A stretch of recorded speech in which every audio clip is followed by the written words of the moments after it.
you by the Mice Pod. Mice Pod at micechat.com and micepod.com.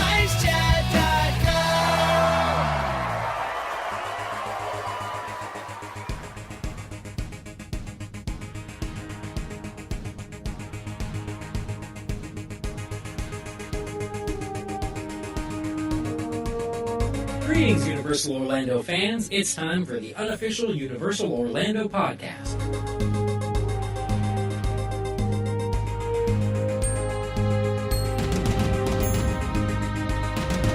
Hello, and welcome to episode 8 of the 100% unofficial Universal Orlando podcast. I'm your host Lee, and joining me as always is my good lady wife.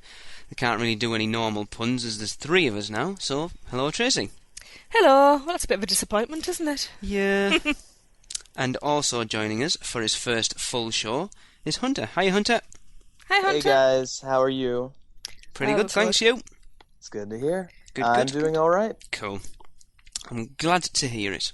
Yes. Right, a couple of things in housekeeping to start off with. For anyone who's interested, at the end of the show, after the outro, you'll find we have a special interview that we've done with Edward and Devon, who are 2 of the people who are organising LeakyCon 2011, which is being held at Universal Orlando. So stay tuned to the end of the show to hear that interview, if you're interested. Yep. Yep. It was good fun. It was. Yeah. Very interesting. Hunter, I think you geeked out a little bit in it, didn't you? A little bit. We ended up going on tangents about music and Yes. that sort of thing. The whole Wizard Rock movement and... Hunter, last show went well. You quite happy with the responses we've had for your first your little introduction? Honestly, I've only seen a few, but they've been positive, so that gives me a bit of encouragement, I'll admit. Yeah, we've heard nothing negative about your introduction at all, and I think, obviously, once we start getting into the more regular format of the show, and away from just what that last one was, Yeah. and more into like you say, your first proper segment's going to be next month. Yes. Next show, sorry. Yeah. Next show. With our Walk the Walk, so that'll be interesting. I'm really looking forward to that. I'm looking forward to seeing how it all, I can't think of the word, blends together. That'll do. Yes. I think it'll be quite interesting just to see how that works out. I'm interested to see what you've got planned for us. In response to responses to Hunter's arrival, I have to say he's proven a bit of a hit with the ladies. Yes. Sorry, am I embarrassing you there, Hunter? Yeah. Shall I stop? No, I'm good. No, I'm you're enjoying it. I'm glad Lee mentioned that the last episode 7 was a bit of a special show, and it wasn't going by the necessarily normal format. No, it was very different because we had that announcement to make, and it would have normally been our Walk the Walk segment, and obviously didn't want to throw you in at the deep end straight off, so... Yeah. Introduce you to people and... let's face it, the occasional deviation from the norm keeps people on the toes. Absolutely, it's something different to listen to, isn't it? You don't... Yeah. Anyway. So, right. What have we got planned for this one then, guys? Well, we're going to start off with our usual monthly discussion of the news. We then have our first official S.P.E.W story from Darren. And then we're going to delve into the mailbag to read a few listener emails and answer some questions. And finally, we're going to finish out with the usual ways to get in touch with us at the end of the show. Sounds good. Right. Yep. Let's move on to the news. Right, so let's get on with the news. I'd just like to say thanks to Tyler over at USF Addicts for a couple of these news stories, and also Rachel Yates over at Orlando Resort Examiner for a couple as well. So we'll crack on. The first one is actually from Tyler. And on his Facebook page over at USF Addicts, he is running a sweepstakes to win a figure of a Swedish short snout dragon from the Wizarding World of Harry Potter. Cool. Which is cool. It is pretty cool. Yeah, yes. So just go over to USF Addicts Facebook page and like it, and then click on the link to enter the sweepstakes. And the contest will end at 11:59 Eastern Standard Time, I'm assuming. Yeah, I would say so. On July the 14th. So, get yourself over there. Get entered. I have. Yep. Still plenty of time. And every time you refer somebody, your name gets put in again. Ah, good point. Well mentioned, Hunter. Yes, I hadn't put that in. Cool. So, recently, Disney raised their prices for the second time this year. Prior to June the 12th, it cost only $82 to visit a single park for the day, but now you're looking at $85. We've been questioning whether Universal Orlando would follow suit as well, and also raise their prices. So on the 20th of June, Universal Orlando raised their ticket prices, bringing their ticket price up to match Disney's. So now, one park access, a one-day adult ticket is $85, a one-day child ticket is $79. 2 days for an adult is $115.99. 2 days for a child is $105.99. 3 days adult, $135.99. 3 days for a child, $123.99. 4 days for an adult is $145.99, and 4 days for a child will cost you $132.99. That's one park access. 2 park access is 1 day for an adult, $120. 1 day for a child, $114. Adult 2 days, $135.99. Child 2 days, $125.99. Adult 3 days, $150.99.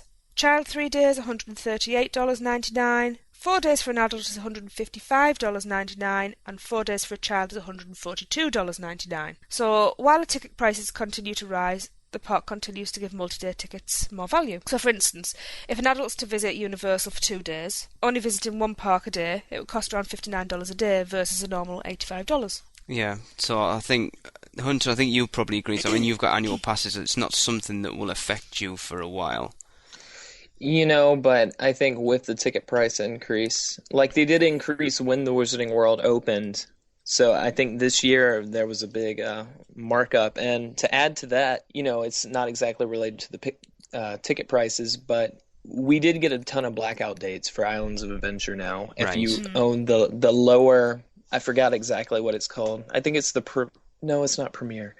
But the lowest ranking of the annual pass, the blackouts, like right now you cannot, people that have the same pass as me cannot get into Islands of Adventure until sometime in August. Right. So that's quite bad. But I mean, the way I'm looking at these ticket prices is they're trying to steer people away from going for 1 day and make people go for more days, because it's stated there that you go for 1 day it's $85, you go for 2 days it's only going to cost you $59 a day. Yeah. So the value is to go for more days. Well, Universal's going to make more money off of that as well. Absolutely. Food, merchandising, even just drinks, But from like our point of view, coming over from the UK, we're going to use the multi-day tickets more anyway, so it's better for us. And you guys primarily use Park Hopper as well, correct? We do. Yeah, we get different tickets over here in the UK. The last time we went, we had I'm not sure whether it's available in the US. It's a 2-park bonus ticket, and it was reasonably cheap. I think it was only something like £90, which is about $140, and that's 14 days access to both parks, and you can switch between those parks as many times as you want each day. And that's especially when you're considering now they're charging $85. Yeah. For 1 day. Like, if you guys get 14 for not that much higher than 85, I'm wondering what the mindset is behind that. It's probably just for overseas people. Yeah, it's maybe just encouraging people to spend more, to come over and spend more time in the park. To spend more time in there. Well, you might even book a couple nights in their hotels. Yeah. Which I'll be honest, we're considering it for next time we come over, especially for the front of the line access. Staying the entire time, or just for a few nights? Probably just for 1 night. Yeah. To get and do a day either side and take advantage of that front of the line access, as we've discussed on the show previously. Yeah. The difference between what it cost you to buy Express Pass for 2 days compared to staying in the hotel. Yeah. It is a no-brainer. You're talking $700 difference. Yeah, and since we're speaking about Express, even though it's the most popular attraction, Harry Potter and the Forbidden Journey does not have an express line as of yet. I wonder how many people buy that pass not knowing that. And a lot of the other lines are actually manageable without the express pass. It's only when you get into the Wizarding World or you go at a very peak time that the wait times start to get outrageous. Yeah. Yeah. Universal Orlando Resort adds the new Churrascaria Brazilian steakhouse experience to Latin Quarter at CityWalk. Guests can now enjoy gourmet South American-style rotisserie within Latin Quarter. At the Universal Orlando Resort, guests can now enjoy even more delicious dining options at CityWalk with the addition of the new churrascaria menu offerings at the brand new Brazilian steakhouse experience now open within Latin Quarter.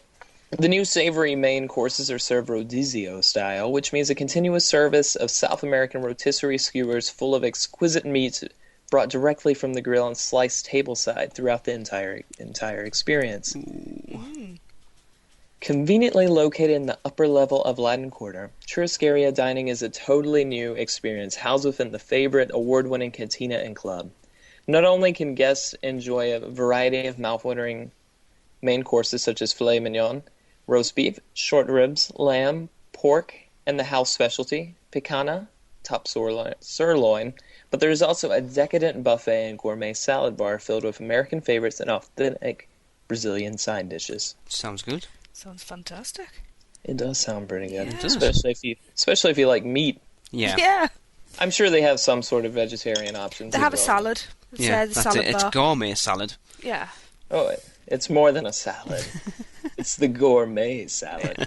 Anyways, the churrascaria offerings at Latin Quarter capture a piece of Brazilian culture by providing guests with an authentic rodizio dining experience here at CityWalk, said Rick Florell, General Manager and Senior Vice President of Resort Revenue Operations. Whether enjoying the new restaurant experience upstairs or the main dining room, all guests to Latin Quarter will experience the delicious delicacies of Latin America amidst the restaurant's unique decor of a stars-filled sky near an ancient Mayan temple. That sounds a lot like the Epcot in the It does Mexico. sound like it, you're right.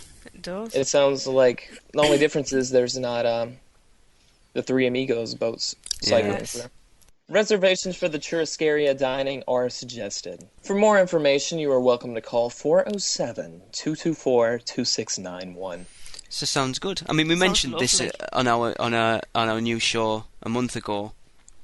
But it was all I think we got hold of it from the team member newsletter, and they still weren't sure at the time exactly what it was going to be and where it was going to be. It said it may be a separate restaurant or inside the Latin Quarter, but I think what we can gather from this is it's part of the Latin Quarter. Yep. Yeah. Yes, and honestly, I've never been to that area of CityWalk, so this might give me enough reason to go check it out. Well, that's what I was going to Yes. ask. Would it be something that would make you go into there? You know, even if it's just to check out how well done the night sky and the Mayan temple is done, I would probably just step in there just to check things out. It sounds cool. Yeah. Yeah. And for somebody It just, like, my only worry is, like I stated, that it sounds really awfully close to the World Showcase Pavilion. Yeah, it does. It does. Mexico. Now, I've got to say, as somebody who doesn't eat that much meat, even I'm tempted. Yeah.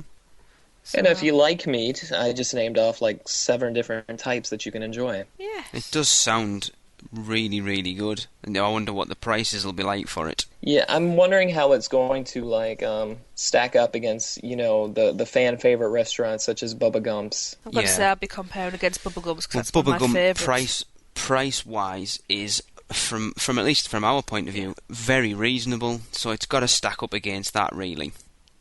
Well, yeah. Some places, you know, they charge more for theming rather than quality. Yeah, ambience. Yes. I'm looking at you, Rainforest Cafe T-Rex. So, the Wizarding World of Harry Potter website has won Webby Awards for the Best Tourism Website. The website for the Wizarding World of Harry Potter received 2 of the highest honours for excellence on the internet, the Webby Award and the People's Voice Award for Best Tourism Website. This website, which is universalorlando.com/Harry Potter, has helped guests around the world learn more about the Wizarding World of Harry Potter, the wonder, the excitement and adventure of the books and films, and how they come to life. So the site features groundbreaking interactive elements, which include a photorealistic fly-through tour of Hogsmeade and Hogswart Castle. Cool. Or Hogswarts Castle. Can't speak this evening. The Wizarding World News, where you can learn more about the spectacularly themed environment through news articles, video and other multimedia tools. There's a virtual owl post where you can send e-cards to friends and family. I like that idea. Yeah, that's cool. And there's an augmented reality map, which appeared online throughout 2010, allowed guests to explore the Wizarding World of Harry Potter in a unique way by blending real-life environments with computer animation. Cool. That sounds really Which cool. is really cool. From what I understand, you print off a map of it, and then you basically set up your webcam to look at this map, and when you look on your computer, it shows three-dimensional images of like Hogwarts Castle and the Dragon Challenge. Okay, Wow. I'll be honest, I have not been on this website since it originally opened, like when they announced the Wizarding World. When it just had concept art and news, right? Yeah. That was probably the last time I visited as well. I think I may have to go and check this out. Yeah. Even if it's just to print out that map. Yeah. For me. My jaw's on the floor at the moment. So, I'm going to quote here. From the very beginning, our interactive and creative team strived to imagine beyond normal boundaries and assume anything was possible with this website, said Al Callier, Vice President of Interactive Development and Web Production. These awards are an outstanding honour and a testament to the hard work of many extraordinary creative minds. So this year, it's marking the 15th annual Webby Awards, and the leading international award association received more than 10,000 entries worldwide in more than 100 categories. So 2 awards are presented in each category, the Webby Awards and the People's Voice Award. So the Webby Award winner is selected by members of the International Academy of Digital Arts and Sciences, Okay. Which includes more than 750 of the world's leading web experts, business professionals and creative celebrities. The People's Voice Award is determined by the online community, and the winners receive hundreds of thousands of votes. Cool. So, if you want to go and check out this award-winning website and learn more about the Wizarding World, and let's face it, not many people don't want to. No. Just go ahead and visit www.universalorlando.com/Harry Potter. And I will be, most definitely, I think, after that. No, it's good to see them winning some awards. It is. You know, everyone complains about Disney's websites being awful. They've just give theirs a real overhaul from what I've heard, so it's good. Thank goodness. It was long overdue, in my opinion. Yeah. But it's good to see Universal getting some recognition. It is. Cool. And while we are on the talking about the Wizarding World, the Wizarding World celebrates first anniversary of butterbeer, confetti, and more. June 18th marked the 1-year anniversary for the Wizarding World of Harry Potter. A year ago, hundreds and thousands of people traveled to Islands of Adventure and lined up in CityWalk for their chance to try butterbeer, ride Harry Potter on the Forbidden Journey, and see everything else the area had to offer. At exactly 9:23 a.m., the Wizarding World officially opened its gates to part guests for the very first time. A year later, the Wizarding World celebrated the 1-year anniversary at exactly 9:23 a.m.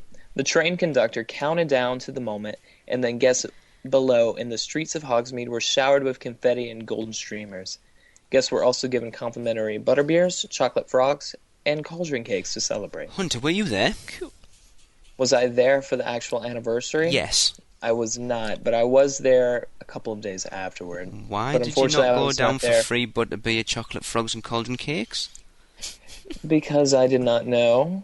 And plus, I'd probably get golden streamers in my butterbeer.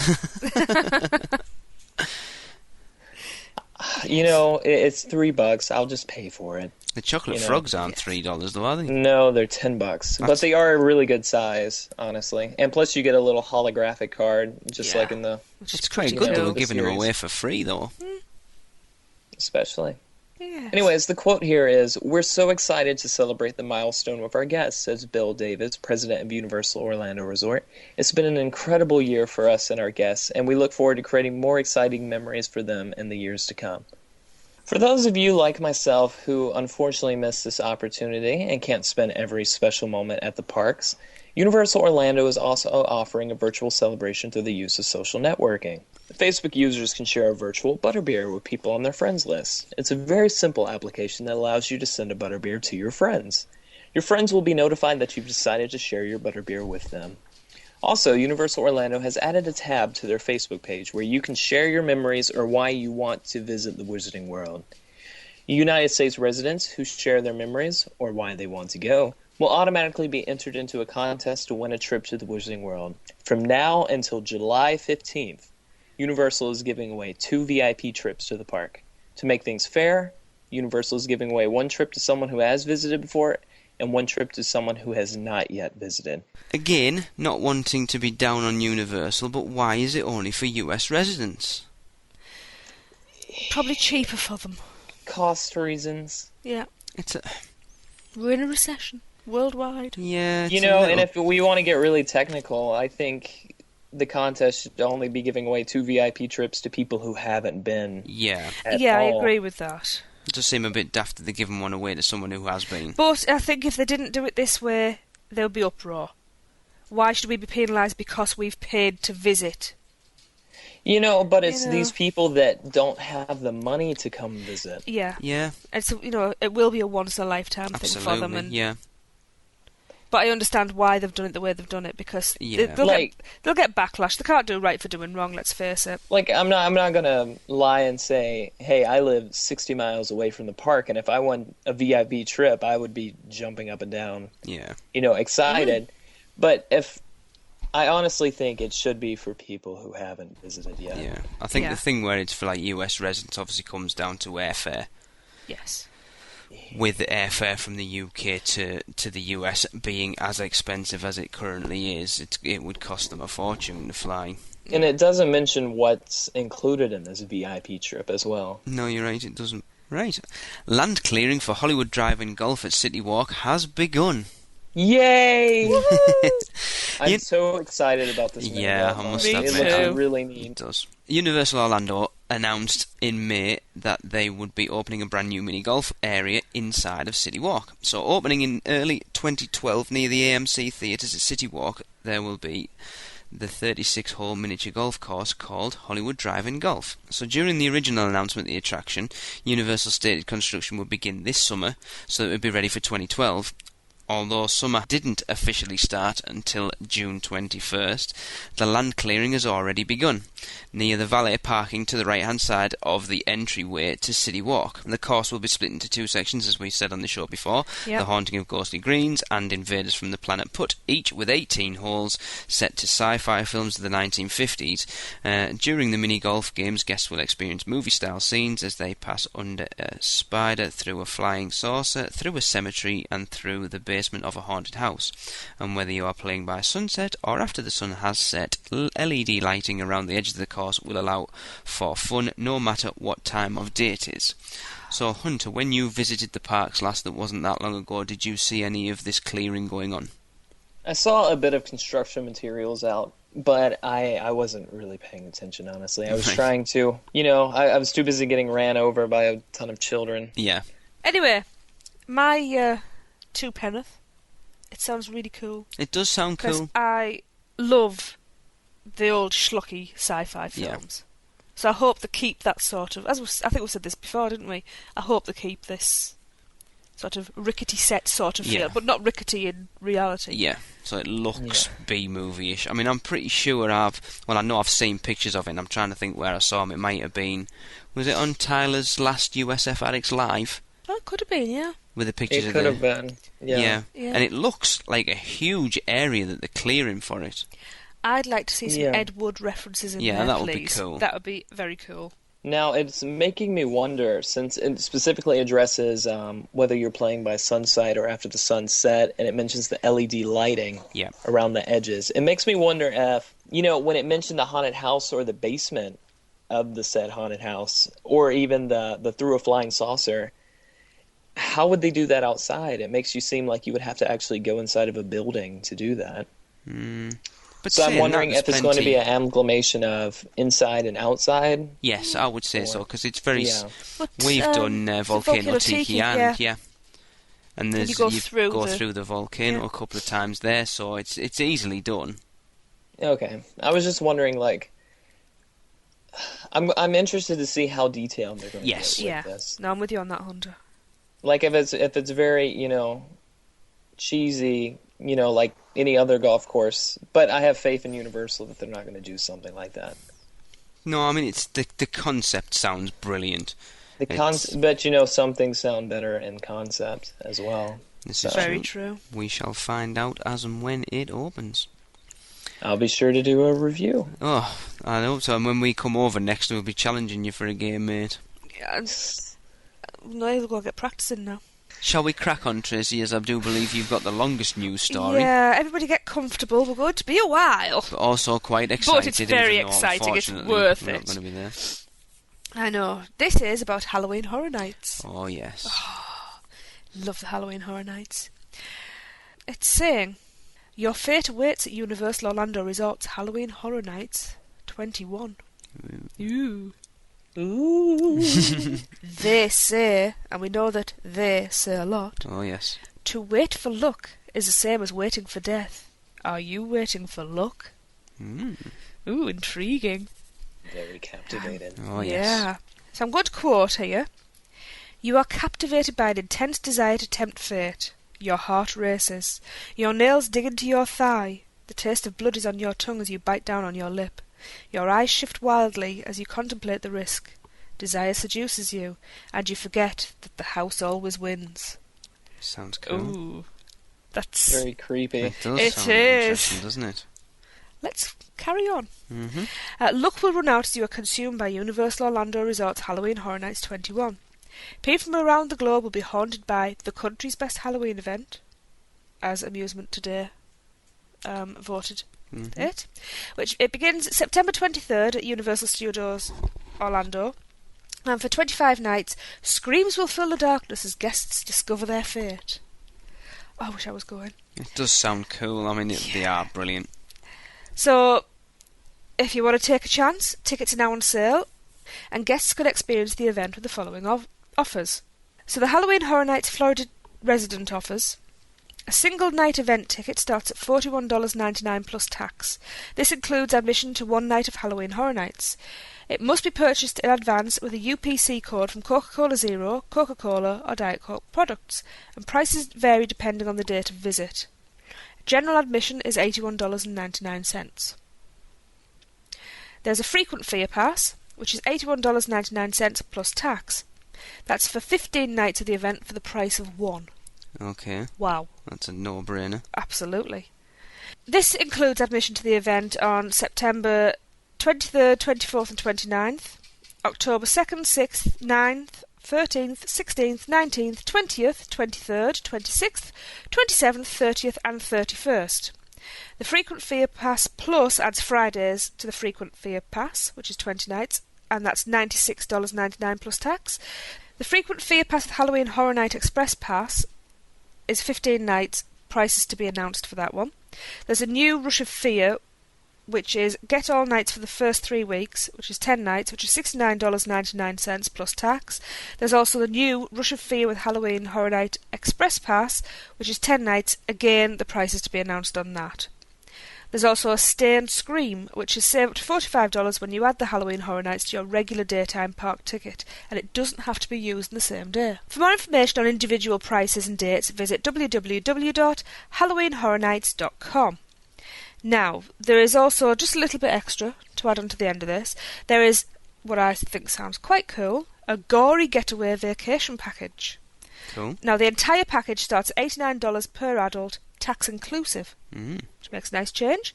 For that, you get one night accommodation at a Universal Partner Hotel. You have a one-night admission to the Halloween Horror Nights. There's admission to select live entertainment venues on CityWalk. You also get a souvenir photograph, which is a 5x7, which is not a bad size, especially for an included thing. And and there's on-site accommodation at one of Universal Orlando's 3 AAA 4-diamond hotels are also available. Now, the event dates for the Gory Getaway vacation packages are September 23rd and 24th, and September 29th and 30th. So that's the overnight. October is the 1st and 2nd, the 6th and the 9th, the 13th to the 16th, the 19th to the 23rd, and the 26th to the 31st. Right. And that's it. Cool. And let's face it, looking at prices, $89 for an adult for a night at a hotel, admission, entrance into some of the clubs, and a photograph. Yeah, when you consider... You can't beat that. Not when you consider the price of the ticket alone's $81.99. And then, even the hotel. Yeah. That is one of the best bargains I've seen in a very long time. Hunter, is it something you shall be...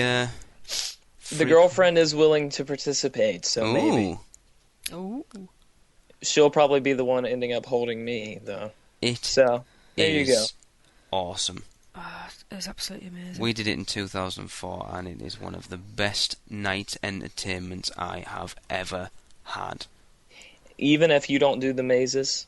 I've heard some people Yes. go and enjoy it without the mazes. I think you could do. I think you would be missing out a huge part of the experience, but yeah, I think you could still go and enjoy it. Well, see, like, I'd be more interested in seeing Bill and Ted more than the mazes. Because, like I said, I've got really bad nerves. I jump terribly when things jump out at me. I've heard it more than once that you haven't lived until you've been chased by a chainsaw. Oh, it's cool. Yeah. It was absolutely brilliant. This story is about the Universal CineSphere 360. It's taking place in Universal Studios. It started on July the 4th, and it's going to be running through August the 13th. And what is CineSphere 360, Hunter? Well, I am glad you asked. Universal 360. A CineSphere Spectacular is a fireworks show attraction located at Universal Studios, Florida. It features famous scenes from Universal's films projected onto 4 large inflated domes in the lagoon located in the center of the park. The show generally takes place at the hour of the park's closing. It was directed by John Landis, whose other works include The Blues Brothers, which is quite possibly my favorite film of all time. Cool. Yeah. And An American Werewolf in London. Which is quite possibly one of my favourite horror films of all time. Love that film. Lee, quick trivia. Where can you find a mention to An American Werewolf in London in the studios? In the Horror Makeup Show. Exactly correct. I know my stuff. So, Hunter, have you ever seen the CineSphere 360? I have not, but from what I was talking to you earlier, or maybe even a few days ago, about how similar it sounds to Illuminations. Yeah. So I'm going to be interested to see how, it holds up after seeing Illuminations several times. I mean, even though it's a similar format, it's going to be a totally different show. Yeah, it sounds quite good. I mean, they need to do more stuff like this to keep people over there. You know, Disney have got Wishes, Illuminations and Fantasmic to keep people. I mean, they were put there for the specific intent of keeping people in the parks after dark. Well, even there's people who come over just to see. I know people who have annual passes that come over every few nights, once a month, to just go see Fantasmic for 30 minutes or so and then leave. So and it's nice that Universal has a show that they're trying to work out with. Right, and our last news story is Universal launches the first mobile app for Androids and iPhones. So smartphones are becoming more and more common, as we both have them. Yep. And me too. Yep. Well, sort of. Yeah, you've got an iPod Touch, same thing. Close enough. Yep. Universal Orlando rolled out their very first mobile application recently for Android-based devices and iPhones. With the new application, you can see exactly where you are at Universal Orlando. Cool. You can see what's nearby you through the use of GPS-based carousel navigation. You can make dining reservations quickly and easily with just the tap of your finger. That's handy. You can update your friends and family on Twitter and Facebook through a check-in feature. You can learn fun and exciting facts about attractions before you experience them firsthand. And you can also play a check-in game for an opportunity to win a savings guide worth up to $150. So currently it's on iPhone and Android and are available for download. However, a BlackBerry app is currently still in development.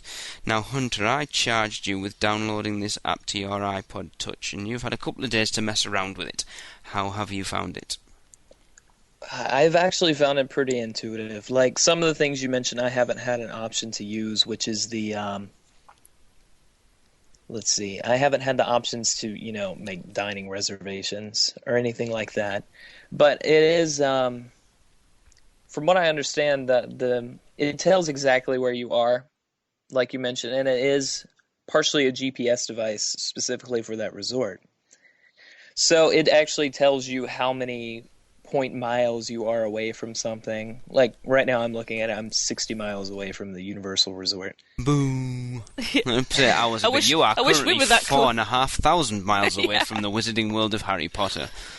Yeah, and some things could be done better. I wish they would update it to include a wait time feature. I think eventually it probably will be. It's the first one they've put out. It's probably a beta edition, so eventually... It is version 1.0. Yeah. So, and these apps get updated constantly. Absolutely. I do like they update your friends and family through a check-in feature, as if they're not already going to know you're there. Well, no, it actually checks you in from the specific attraction you were located at. Yeah. So it'll be like, Hunter is located at Hogwarts Castle or something. Yeah. And the check-in thing is what I want to try most because, I actually want to see what's in the savings guide that they're mentioning. Yeah. Now I've thought of an update already for it. Go on. And When what you is are this? when you are in the Wizarding World, that little area could change to a Marauder's map. That would be cool. So it's your little footsteps. That could be cool. I think that'd be cool. It would be. I mean, it is... or you could just update it. Hunter Fagin is chilling with Harry Potter or something. Yeah. I mean, the app, as far as I'm aware, it is free, yes? Yes, it's completely free. So that, you haven't paid anything for it, so that's a plus thing. But again, it's only available in the US. I assume it's but then, not available to us. But we're over here. Yeah, you're not going to use it, are you? Exactly. Well, if you're really desperate, you could always jailbreak. But, I don't think anyone's that excited about a universal application. Really, it's like we said, it's version 1.0. Who's going to test it out? Most people living in the US, so I can kind of understand it. Who's going to belly fit from it? Exactly. Right, that brings us to the end of the news then. A long one. And let's get on with the rest of the show. Welcome to this gathering of the founding members of S.P.E.W, the Society for the Promotion of Employee Well-Dons. All rise. So, we finally got our very first ever S.P.E.W story. It comes from Darren in Florida, and he wants to share about a really bad experience turned to a good experience by a Universal employee. Darren says this. I visited Universal in late April with my extended family for a 2-day, 2-park trip. After an excellent day at Universal Studios, we were walking back to the cars in the parking garage. As I was walking up the last escalator, I slipped off a step and banged my knee into the escalator. I hopped back up and kept walking. When I looked down, suffice to say, it was not a pretty sight. My knee had been cut open in a very large gash from one side to the other. We used a t-shirt to wrap it up, hopped in the car, and went straight to the hospital. 13 stitches and various ligaments and muscle tears later, I left the hospital around 1 a.m. I basically forced the rest of the family to go to the Islands of Adventure the next day while I sat at the hotel. I hadn't been to the park in years, so I was disappointed not to see the Harry Potter area and the like. Since I had used the first day on my ticket, the other day had to be used within 14 days. I called up guest services and explained the situation, and they said they would gladly extend my ticket for me. I made it very clear that this was in no way their fault, and I only asked them to do this as a courtesy for my clumsiness. In my defense, the feet do drag after a day in the park. I gave them my information and faxed them a copy of my ticket. A couple of days later, I got a call from Crystal, a senior coordinator at guest services. She apologized for not having the area staffed, and for what had happened, she gave me a brand new 2-day, 2-park pass to use at my convenience. Well, I'm healed up enough now that I can ride the rides and walk all day, so I went back and enjoyed my time at the parks. I really appreciate what Crystal and Universal did for me, even though it was in no way their fault. That's a really good story. It is. It is good. Yeah. It is, because they didn't have to give him another ticket. He only wanted them to extend the day that he had left on it, and they didn't need to go out of the way and do that for him. And it's a little thing that's gone a long way for him wanting to come back to go back to the parks, and for pushing his friends to go. It's one of those stories as well. It does restore your faith in people. Yeah. Oh, absolutely. It's. And as I told you guys, I had a bit of an experience with Universal management. Not sure if we want to get into that. No, I think we might save that for a later S.P.E.W story, young man. That sounds good. But yes, you'll hear from Darren actually about his trip back with his second ticket, because we have actually done a trip report with him, and that'll be on an upcoming show. And I'll be interested to see what a fellow Floridian thinks. So yeah, thanks very much, Darren. That's really appreciated. Yeah. Right, so that brings us to our main topic on this show, and it is an email segment. So Tracy, would you like to read our first email out? I certainly would. Goes something like this. Hey, my name is Ashley, writing to you from Atlanta, Georgia. I'm planning my trip to Universal in July, and I'm very happy to have stumbled upon your podcast. Your news, tips and walkthroughs have been very helpful in making this a very special trip for my 7-year-old son.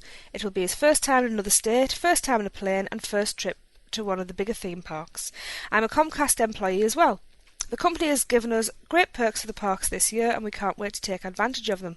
Once again, great job on the show. Hope you guys can get another one posted before we leave. Kudos, Ashley. P.S. You mentioned in one show how you felt that the Hollywood Rip Ride Rocket didn't really fit in with the overall cinematic theme of the park. I think they should re-theme the ride on the movie Scott Pilgrim vs. the World. While it wasn't a blockbuster for Universal, it's a highly visual movie with a music theme throughout. It would stand well to the adult thrills it seemed to be trying to provide. Any thoughts? Interesting comment. Now, Hunter, Very. I know you've been dying to get your teeth into this one as Scott Pilgrim is one of Take it your away. favourite films. I've read the books. I saw the movie. I own all the soundtracks, etc., etc. I like this idea. Honestly, I really do. Well, we only watched it for the first time last weekend, and I thought it was okay. Yeah. I think I need to see it I was going again. to say, it's a multi-viewer, I think. But I think from the Rip Ride Rocket point of view, I think it would be. I think it would work so well. Yeah, excellent idea. The only problem with this is, Rip Ride Rocket's big, shtick is that you get to pick your own music while you ride. And I think, they would probably just use a theme from the movie. And while the soundtrack does have several tracks, it's not as varied as the track listing they have now. Yeah. I think that track listing's far too big, personally. I think it's outdated. I mean, it looks like a mixtape of mine from 2003. But, But you could just put it. You change it. Thing is, if you're changing it out for Scott Pilgrim, then you change the whole theme of the ride. So it doesn't need to be that you pick your own song anymore. You could just pick a random track. The thing where it wouldn't work would be how many people haven't seen Scott Pilgrim. How relevant is the music? But then you might introduce people to it. It could work both ways. Yeah. Well, I think if it was a bigger film, it would work. I mean, everyone who goes on Jurassic Park, they've most likely seen Jurassic Park. Harry Potter, if you go in that, you've either seen you know what the series is. Yeah. Yeah. Scott Pilgrim is it was a graphic novel series and then a moderately successful film. And while that film is becoming a cult, it's getting its own cult following, it'd be similar to Universal putting in kind of, I hate to use this comparison, but another cult film as a dark ride or something. Yeah. Like, I mean, can you see Rocky Horror Picture Show, The Dark Ride? I would do it. Yeah, I'm sure you would. Yeah, Sorry, I know big what you're fan. saying. It's not. You look at every other attraction in the parks, and they're like the big or It's maybe big-ish. not big enough. I mean, like movie. Jaws. Yeah. Jaws is, the first big summer blockbuster. Ever, yeah. Even Men in Black. Men in Black's probably the weakest. Well, no, I take that back. Twister was. Yeah, fair enough. Yes, Twister. But Good point, well made. Even E.T., as old as it is, it was a big movie when it was out. It's just so big. It's got a huge following. Yeah, it does. But yeah, no, I'll be honest. To finish it off, I would actually like to see it. I think it would be good. Agreed. And as a Scott Pilgrim fan, I would like that too. I'm just wondering if they would lose some of the appeal for that attraction. But would they just be selfish, Hunter. No, it would. You're still going to get your thrill seeker people. Be honest. Which is who the ride caters to. Your average rider that's going to walk into that park, are they going to, as it is now, do you think people go, oh, I'm going to go on Rip Ride Rocket because I get to choose my own song? Or are they going to go on it, that looks like a pretty cool coaster, I think I'll go on that? Do you think if they change it to Scott Pilgrim, people are going to walk up and go, oh, I don't really know what Scott Pilgrim is, I don't think I'll bother riding that? I think they still look at it and go, oh my god, that looks pretty cool. Because it's a coaster. Exactly. I mean, let's be honest, Rip Ride Rocket was put there just because they thought the Universal Studios area needed a coaster. Yep. So I don't think it would have a did, negative effect, to be quite honest. It wouldn't have a negative effect, but I think they would lose part of what makes it unique, which is its own choose-your-own soundtrack. But on the plus side of it, it would theme it into the rest of the park where it would be Ride the Movies, which it currently isn't. Mm-hmm. I'm sure we could debate this for a long time. I'm sure we could. And Ashley, what have you Universal's theme started? is to ride movies, but I mean, just look at the Mummy's plot. Are you on a set? Are you an actual Egyptian area? It's a big mess, but that's for a different show. But it is changing a lot, like you say. But I think they are getting away from the ride. Yeah, they are getting away from the Ride the Movies theme. Yeah, I agree. Well, even with the Simpsons movie was a huge success. Oh, the movie. Yeah, fair enough. Yeah, I'd forgotten about that. I'll take that. Yeah. Cheers for making me look like an idiot. So, Ashley, there's our thoughts. Yeah. It was a really good question. We've debated it since the email came in, to be quite honest, and I found it a very exciting idea, actually. The general rule of thumb for us is we would like to see it, guys, yeah? Oh, yeah, I would. Personally, so, yes. Universal, are you listening? Scott Pilgrim, please. Yes, we vote. But before we move on, I just want to say, hopefully we will get another show posted before they go away. Just want to say hello to Ashley and her son. Yep. And, have a great trip. Yes, and I hope you do. And if you listen to this after you've come back, we hope you had a great trip. Yes. Make sure to, if you have any S.P.E.W experiences, to send those in as well. Definitely, yes, good please. point. Yes, nice one, Hunt. I like it. But we really, if you guys had a good time, we're glad you enjoyed yourself, and if you haven't gone, we really hope you guys do have a good time. Absolutely. Yeah. Right, so our next email comes from Paul. Now, he doesn't say where he's from, but I'm assuming that he's from America, and he says, "Hello, Unofficial Universal Podcast. I want to say, first, great job, and it's awesome to hear a Universal Studio theme park podcast rather than the millions of Disney and coaster podcasts out there. I wanted to ask a question about your Universal Orlando times. Are you guys old school Universal Orlando fans or part of a new generation? What I mean is, were you there during the opening through the mid-90s when the old school rides like King Kong, Earthquake, Alfred Hitchcock Art of Making Movies, The Fantastic World of Hanna-Barbera, Murder, She Wrote, The Star Trek Adventure and Ghostbusters, just to name a few, were around? I also wanted to ask your thoughts about the other Universal parks around the world. What's your thoughts about those parks, and are there plans in the future to visit those parks as well? Hopefully, as your podcast progresses, you will include more news about the other Universal parks. It would be nice to hear more than just about Orlando, and might expand listenership with what the Universal band has to offer. While there has been other podcasts devoted to specific Universal parks, none of them have survived very long, and I am hopeful you guys will last longer than them. Here are my suggestions for continued topics for your show. Well, you can talk about CityWalk and their many restaurant options, which we have planned to do. Yep. Most definitely. For instance, the Whopper Bar at CityWalk is a great place for good fast food, but the price is just a tad too high at $7 just for a burger. Still, it's better tasting than risking bad meals at some of the Universal counter service restaurants. I know that American burgers are giant compared to what you guys across the pond are used to, but it's a fulfilling meal. On another topic, you can talk about the great shows you can watch over at Universal Orlando, Blue Man Group, Fear Factor or Sinbad, just to name a few, which we also plan to do at some point. Hunter, have you seen Blue Man Group? I've not seen Blue Man Group, but I have seen the other two. I may see if we can sort something out and get you over to Blue Man Group at some point. Yeah, it's the problem is it's a bit more of an event. Yeah. Like, you have to really rearrange an entire schedule around the Blue Man Group. Yeah. Which I mean, maybe in the future I'll get a chance to see it. I'm pretty sure I'll really enjoy it. Cool. Because I enjoy that sort of artistic live music sort of thing. Yeah. Also, the best topic to talk about is Universal Halloween Horror Nights. And we have lots of plans in place already for Halloween discussions. Yes, Tracy, it's your favourite time of year. Oh, absolutely. Halloween's my favorite holiday. It's definitely Just putting that mine. out there. Yeah, I would agree. Oh yes. It's such a shame that in the UK we don't celebrate We're it anywhere starting to near celebrate as much as you do in the US. The US, it's a full blown out event. Yeah, it's Yeah. awesome. Several locations. See, we're one of the few houses that actually decorate, aren't we? And everyone comes by our house just to see, because not many Could other do a big people window do. display. But yes, Anyway, digress. look out through, I would say, the end of September through most of October's shows that we'll be doing Halloween Horror Night stuff without a doubt. He also said this event is my personal favourite, and I definitely make a trip down there when Halloween Horror Nights is in season. That topic alone can be covered in many podcast episodes, from what's this year's haunted houses to the deals that are offered and to what special events are held in the event itself.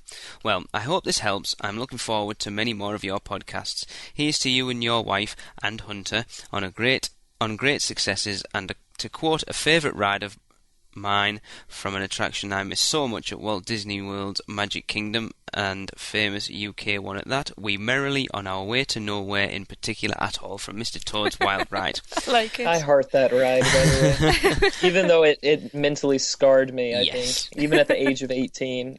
They do have it still over there in Disneyland, which is fortunately how I experienced it. Yeah. But I believe the first question he asked was old school Universal or new Universal? We are most definitely, Tracy. New school. Definitely. Yeah. We visited first in 2004, so none of those rides or attractions he's mentioned there were open. And we're quite sad about it. Yeah, the Ghostbusters one for definite. Oh, King Kong for me. Yeah, and King Kong. Confrontation is my most missed ride. Hunter, what about you? You know, the first time I actually got out to the parks was 2007, but I am very nostalgic about theme parks and sort of things. And there's a lot of stuff I wish I could have seen and I might have liked better.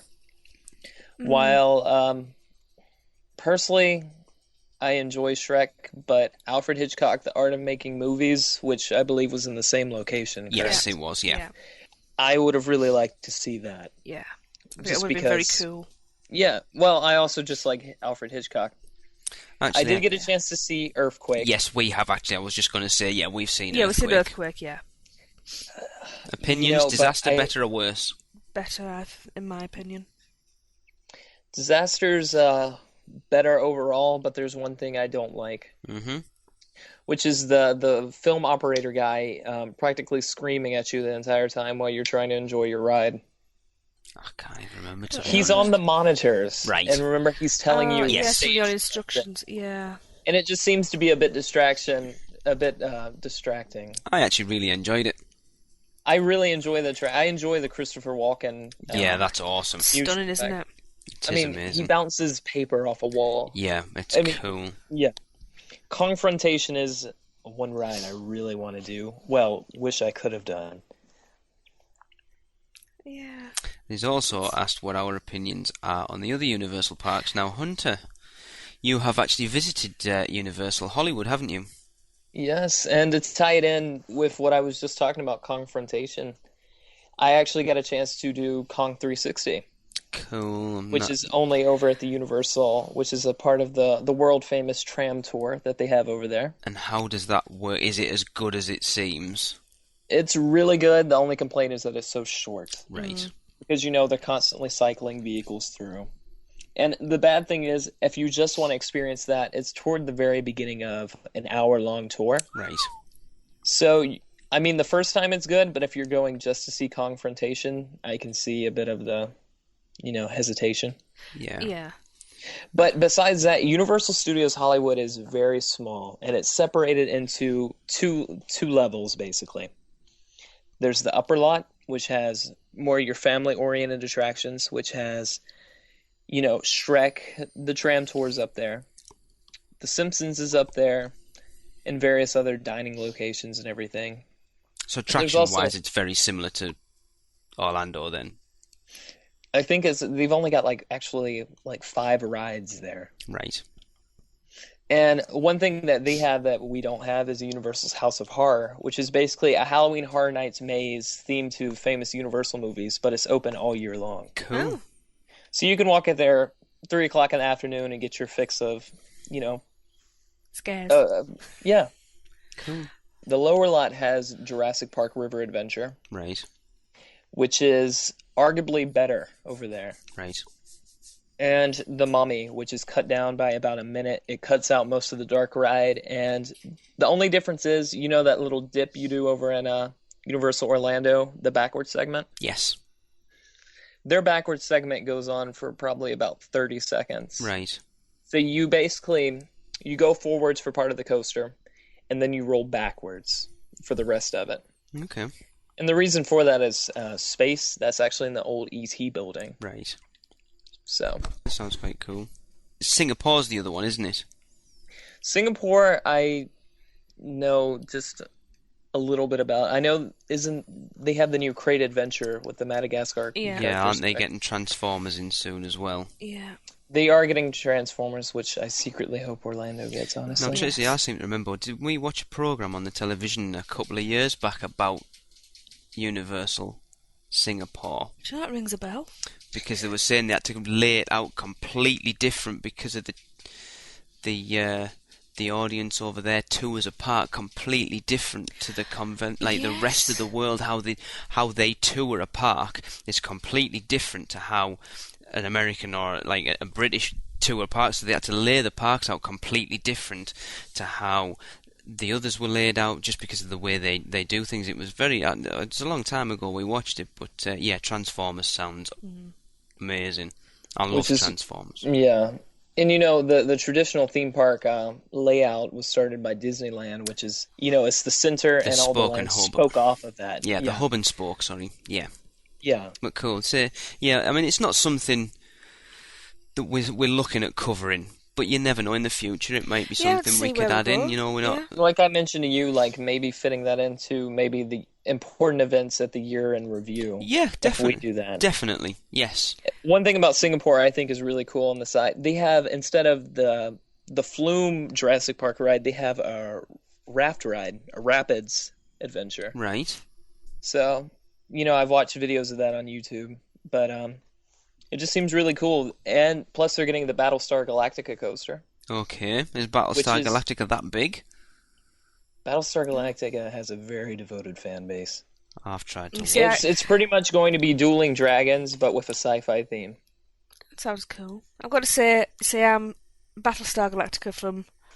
Oh, I'm going to show my age now. Oh, yeah, from the the 80s, when the Cylons used to have, like, the Knight Rider thing that used to... And I tried the new incarnation of it, and it just... Yeah, and the new incarnation's it's really popular among the pop culture community. It's just not schlocky enough for me. No. Right, and Paul's also finished off. He said, I also wanted to ask your wife, Tracy, where is she from? Ooh. I know you guys are from the UK, but your wife, Tracy, has an accent that sounds Scottish or Irish. Please don't take this the wrong way. I am a dumb American bloke, but I found her accent very cool and not the typical English I hear in the movies and TV shows. Can we just get back to my coolness, please? Tracy, would you like to tell everybody where you are from? I am sadly not Scottish or Irish. I'm not as exotic as that. I'm from here in the northeast of England. I just obviously speak much better than everybody else. Well... And no offence taken, Paul. Born and bred in Middlesbrough.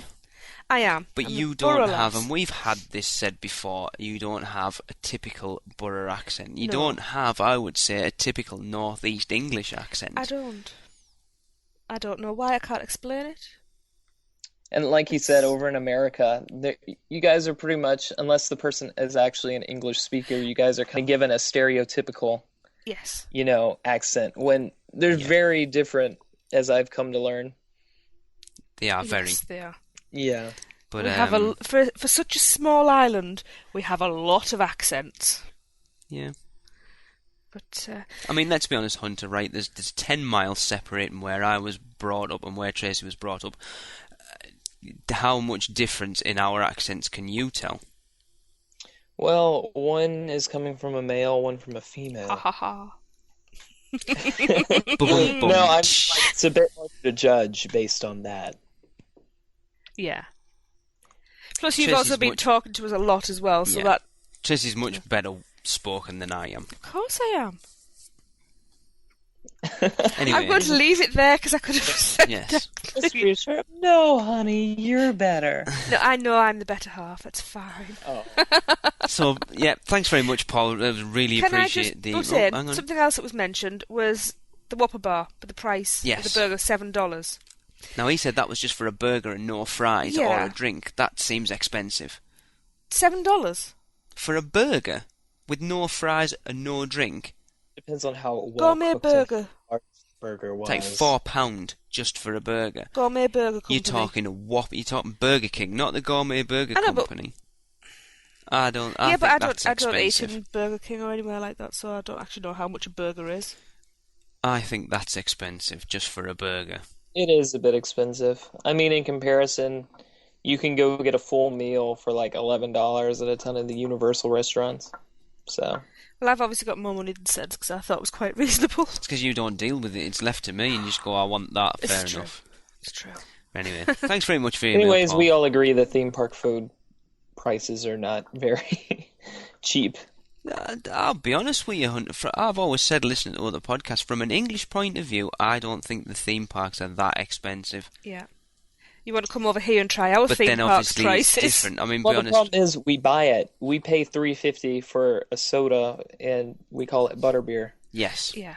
Put it this way, we can go to Alton Towers, which is like our big theme park. And the last time we went, we bought a sausage roll. Are you aware of sausage rolls? I have no idea what you're saying. No, I didn't think they have them. Sausage meat wrapped in a pastry casing. Yeah, that sounds familiar. Right, so you're looking at... What, how big's that, Tracy? Do you want me to lie? Just tell it. About 10 inches. So about a 10-inch sausage roll was £3.50, which is $3.20, $4.80, $5.60 for a 10-inch sausage roll. So basically a pie. Yeah. They do have your eyes out. Now does $7 for a burger seem expensive? No, it actually seems not bad at all. No, I guess it just varies on what you're used to. Yeah. Exactly. Because we're so used to dollar menu items over here. Yeah. Well, yeah, I know. Pulling up, getting a double cheeseburger for $1. Yeah. I remember going to Pizza Hut and getting the big 4-for-all when that first came out in America, and it was like £6. We worked out in English, and you could get either it was like cinnamon sticks, breadsticks, or a bottle of Mountain Dew for $1 extra, and it was just like... It's crazy, wasn't it? Ridiculous. You're making me hungry. I'm starving. Right, Hunter, would you like to... Yes, cheers, Paul. So brilliant email. Thanks very much. Yes, thanks, Paul. Yeah, it's cool. Enjoyed that one. Hunter, would you like to read the next one? All right. Our next email's from Chris Dangerfield, which is quite a cool name, as we've been talking about. Very cool name. That's his theme tune now. If Chris ever emails again, that's his... First guest to get a theme tune. Anyway. We need to insert the James Bond music every time it comes on. So our next email comes from Chris Dangerfield. I have just finished catching up with your podcast. I have been searching for a while to find a dedicated Universal podcast. I am a big Disney fan. However, I always make a point of getting over to Universal Studios and Islands of Adventure whenever I'm in Orlando. We have booked our next trip for September 2012, and we are stopping on Disney property. We arrived the weekend of Labor Day and have no idea of the crowd levels at Universal during this weekend and the days after. Could you give me an idea of how crowds compare to August, for example? We're also thinking of hiring a car. How does the different parking options compare to each other? Keep up the good work, and I really enjoy listening to the podcast. Kind regards, Chris Dangerfield. Right, Hunter, before we get into this, when's Labor Day? Labor Day in 2012 is on Monday, the 3rd of September. Right, so they're going at the beginning of September. Not having been at the beginning of September, we've only been at the end of September, but from what I know, September's usually pretty quiet in the parks. September is a lot quieter than August because you're getting out of that, busy summer season. Yeah, August you're looking at, well, I know we're looking at possibly going in August next time, so I've been doing a lot of research on busyness. Yeah, the latter half's quieter than the former. Yeah, it seems to be that a lot of the American schools go back at the end of the second week of August, so it calms down a little bit from like the last 2 weeks. So yeah, I think the general rule of thumb is we would all agree that the first couple of weeks of September are going to be a lot quieter than August. Than August, without a doubt. Yeah. I'm assuming you haven't been to the parks in August or September then, Hunter, no? Not yet, but from what I understand, Labor Day's normally pretty busy, but September is typically a quiet month. As a rule, yeah. And then you get into Halloween Horror Nights, the sort of end of September, the beginning of October is going to start to building up. But yeah, I would say it's fairly quiet. I don't think you're going to have much trouble. But if anyone else wants to help, who knows more about that time of year, please drop us an email, and then we can let Chris know. Well, we're all here to help each other. Definitely, absolutely. If you know something that we don't, feel free to email us. You say we'll give you the email address at the end of the show. But he's thinking of hiring a car, which is a brilliant decision. I wouldn't like to think I was going to Orlando without a car. Now, how do the different parking options compare to each other? Now, assuming we're talking about normal parking and valet parking. And isn't there another? Isn't there? Oh, is that just another word? There's only valet parking and normal parking, isn't Okay, there, Hunter? Am I right in assuming that? I believe so. There's valet parking and normal parking, like you just said. Have you used either or? Regular parking, yeah. You never used valet parking then? No, never used valet. Know where the valet parking is though, because it's literally behind the cinema downstairs, isn't it? Where the Isn't it now a building site? No, the valet parking's still Right. there. So obviously the difference in the parking is obviously more expensive. I'm not actually sure what the prices are for. But you get closer.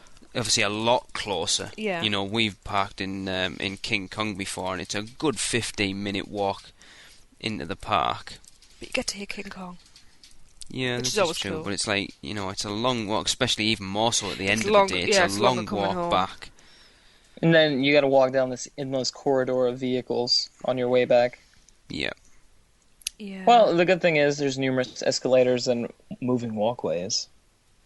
So, Yeah. but still, it does take forever to get back to your vehicle at the end of the day. So it's more that what's it worth? Is it more about your time, or is it are you willing to wallet. pay that price? Yeah, definitely. I mean, just looking here, right? For us, it's about the wallet. Absolutely, I'm not paying extra money to park closer. What it is at the moment, you've got the normal car parking garages. The regular parking's $15, or it's $3 between 6 and 10. Now that used to be free. Free?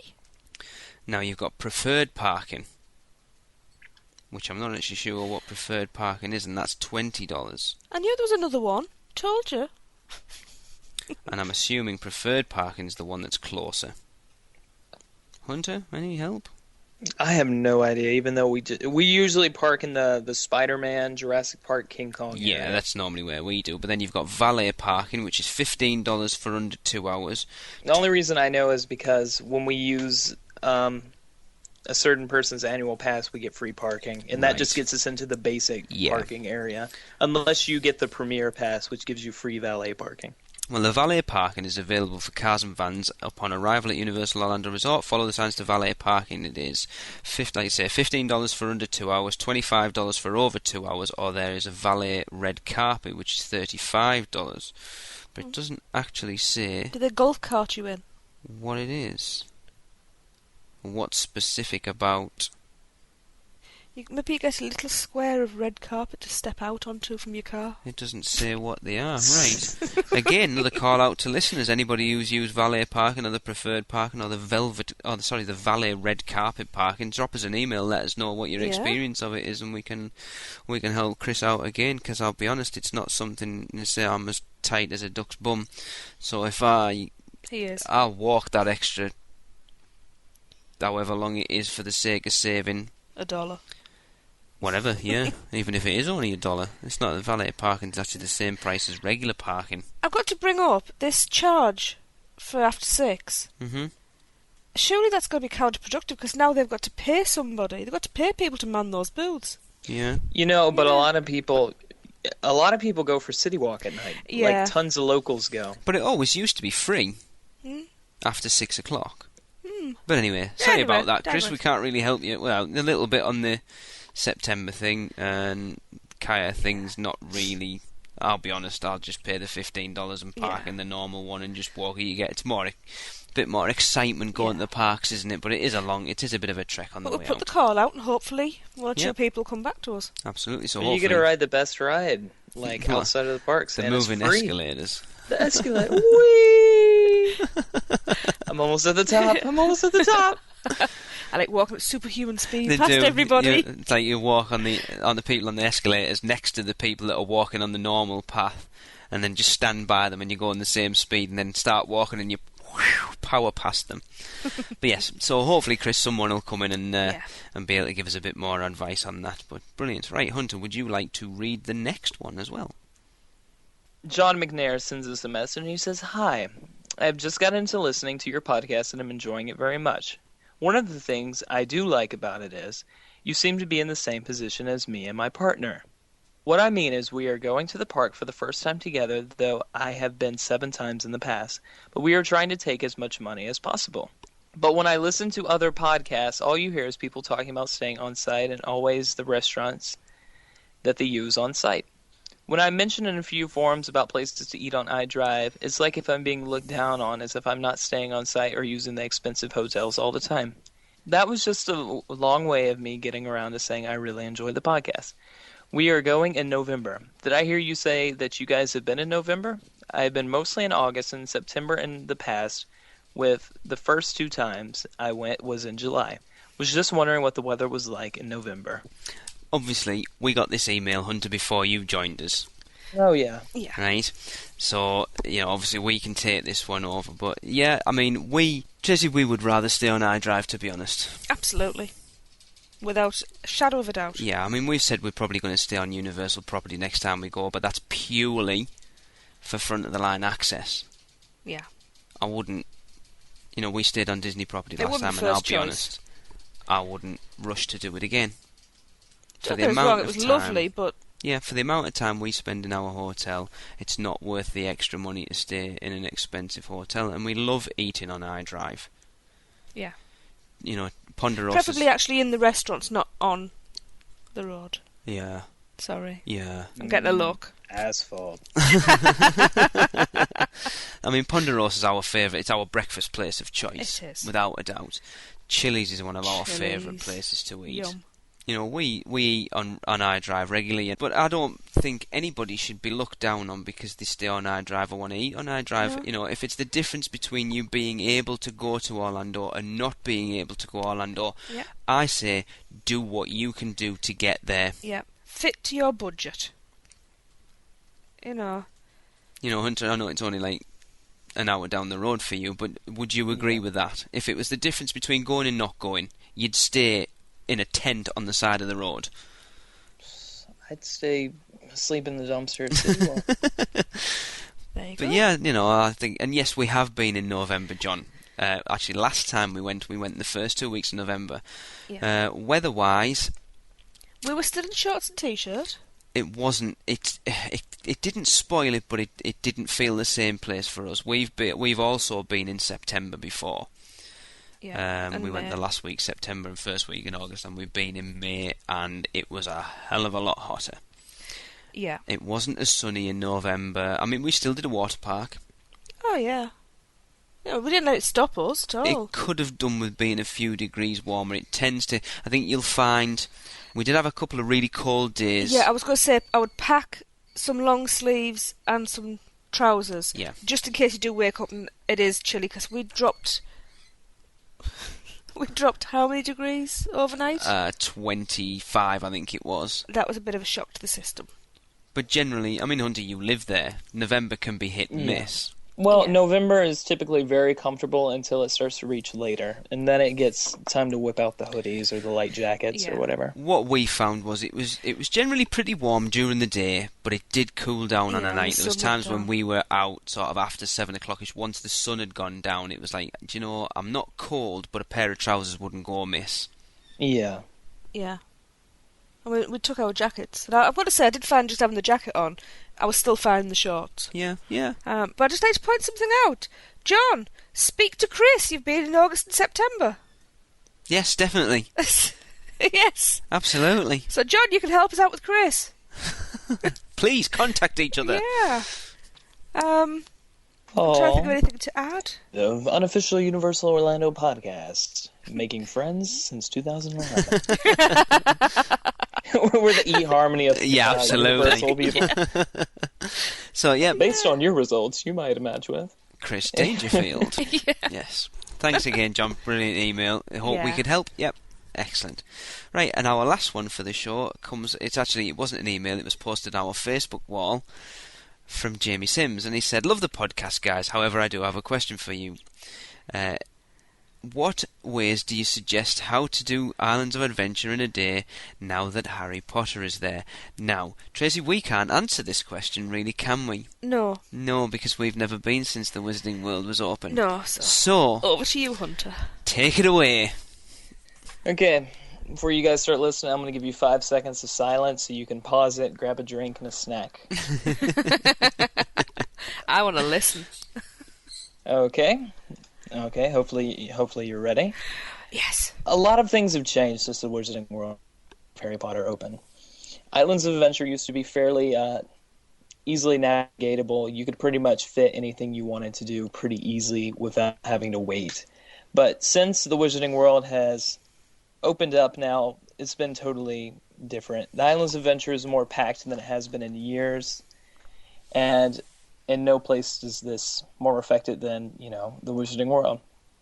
So, if that's your prime objective to getting to do the Wizarding World, and An Islands of Adventure trip wouldn't be complete without it. Okay, my first important tip is to be there at opening. That's the most essential. Be there, at least 15 minutes or so before rope drop. Just so you can be in there, early on. I mean, the hotels are allowing people in early, so you're not going to be first. Do you think it's worth staying in a hotel to get that extra hour in the park? It depends on how... It depends. Like, that's a good benefit along with the Express Pass, but it's really up to the individual person. Yeah. And that could be a good tip, though. Budget. If it's in your budget, it could be worth staying at a hotel, getting that extra hour plus the front of the line pass. It'll be much less packed than how it is. Yeah. After that, if you're trying to get to Wizarding World, my usual route is to go in past Port of Entry, head to your right through Seuss Landing, and the little pathway that's right besides Green Eggs and Ham?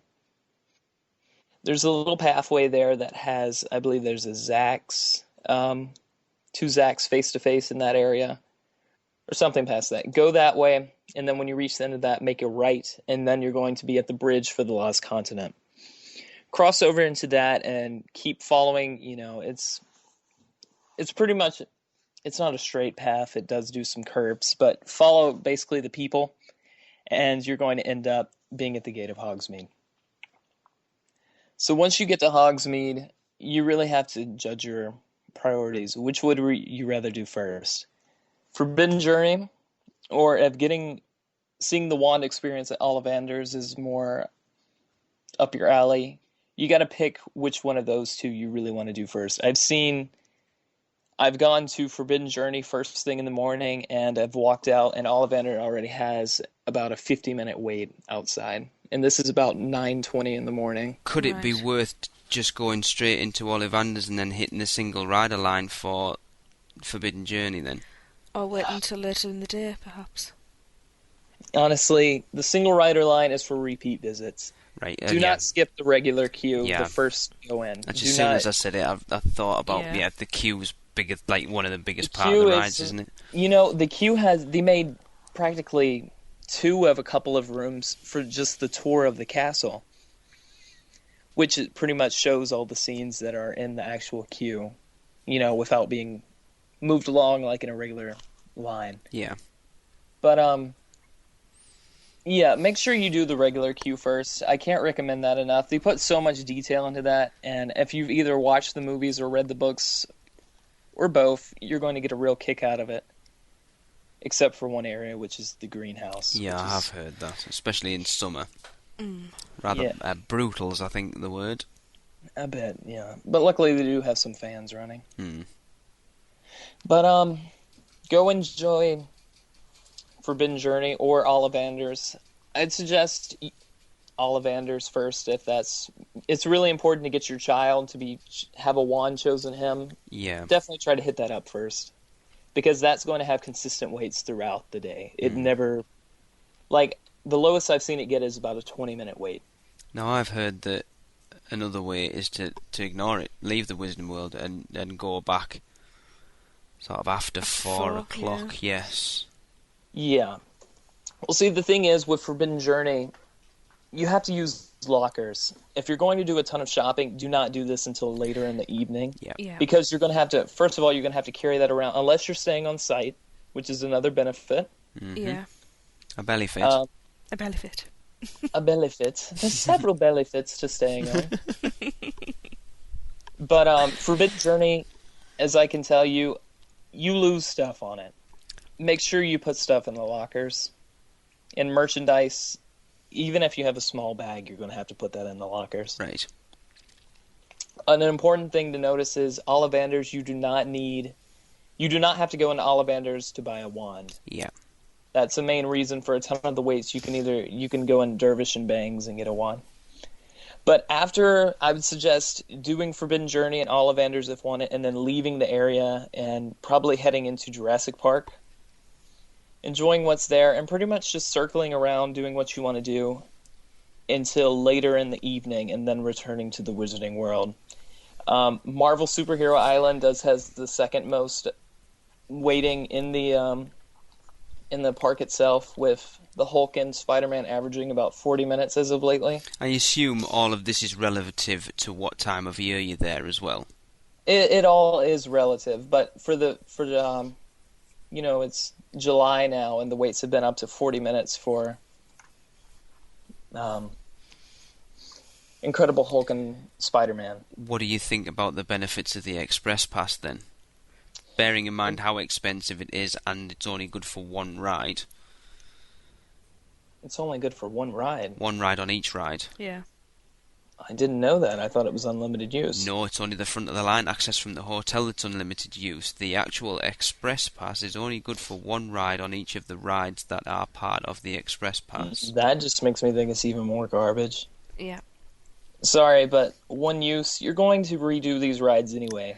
I mean, have you ever got off Spider-Man without saying, we're going to have to redo that again? With Jade, no, she wanted to go back on it like round and round. Yeah.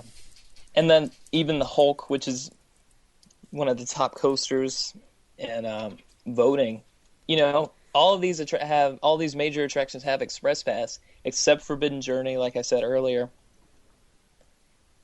I don't know. It doesn't sound like a deal to me. But if you got the money to spend, go for it. But I think that money could be much better spent, hint, hint, wink, wink, merchandise at the Wizarding World. Yeah. Butterbeer. Besides that, after you do the major attractions, just enjoy your day in the park. Maybe if you got Park Hopper, go over to the Universal Studios park, which is always much less busy than his question the islands he's is. Talking about specifically about how to do Islands of Adventure in a day, though.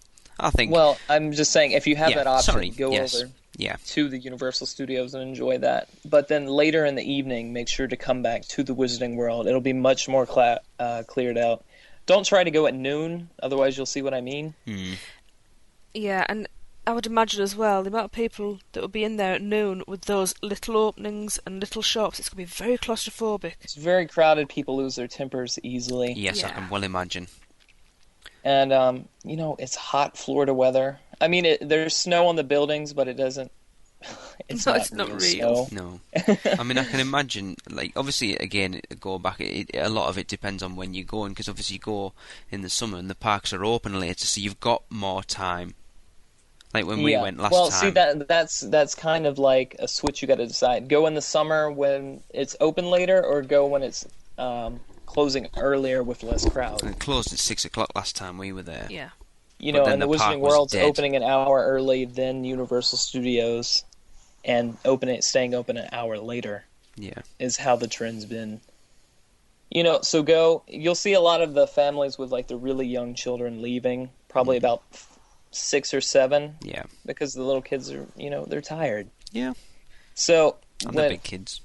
And the big kids, yeah. Well, that gets rid of a lot of the stroller bunch, as I call them. Yeah. So that clears out a bit of space to go back to the Wizarding World. And plus, Hogsmeade in Hogwarts is just beautiful at night. Yeah. I'm not sure if you guys have even seen pictures of that. I have seen a picture of it, yes. Yeah. It does look stunning. It's very lit up and just gorgeous. Yeah, so that's pretty much your long-winded answer about Express Pass. So basically, to cut it down, is hit the Wizarding World first thing, do the main attractions, then get the hell out of there and go and do the rest of the park, and then head back later on. I pretty much could have said it like that, but where would the fun be? No, we need to think long-winded, but yeah, I'm just to sum it up, yeah. Oh yeah. I enjoy Lee's Reader Digest very much. Absolutely. No, thanks for that, Hunter. Obviously because you've done it, you've got a better idea than us, and it's it has added a lot more onto your day at Islands of Adventure having the Wizarding World there. We've never struggled to do all of Islands of Adventure in a day. Well, they're even having to open attractions that have been closed for forever now. Like the Triceratops encounter has been operating on and off for a while now. Fear Factor over at Universal's been... Fear Factor's up and running. Yeah. But that's good. Yeah, it's all good. They're not major attractions, but it gives people something else to go to, doesn't it? I've never seen the Triceratops encounter. I keep hoping to catch it. I've seen video of it. I'd like to see it. Yeah, it does look really good. Video never gives. No. Good. No, I know. This is true. So thank you very much, you two, for joining us on those emails. It's okay. It's no problem. Hopefully I answered a few questions. I think you did. I think we all answered a few questions, hopefully, and saying, like you say, the ones we've asked anybody, if anyone has any better knowledge than us, please feel free to drop us an email and we can cover it on another show. So thank you very much. That brings us to the end of our segment.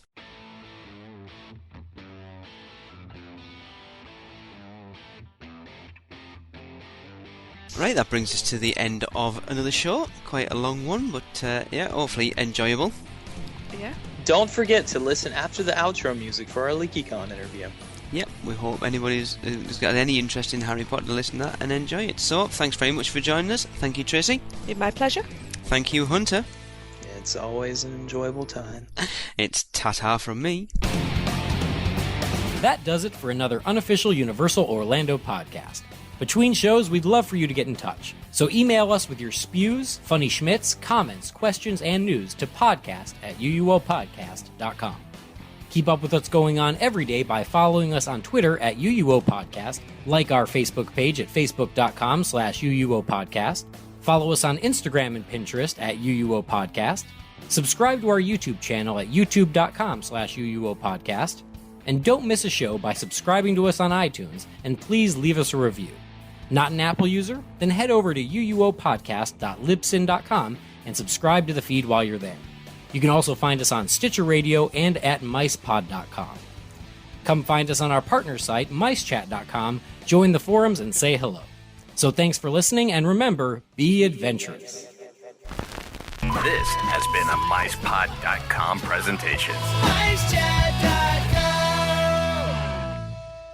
Hello and welcome to this Harry Potter themed special edition of the unofficial Universal Orlando podcast, and joining me for this show is my good lady wife, the Molly Weasley to my Arthur Weasley, Tracy. Hi Tracy. Hello.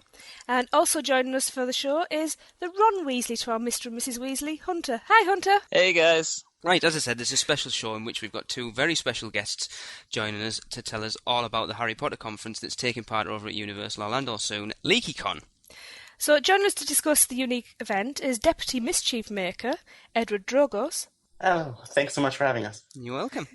And also joining us in the Media and Communications Director is Devin Castell. Hi. We just thought if you guys wanted to start off and give us a brief history of where LeakyCon started.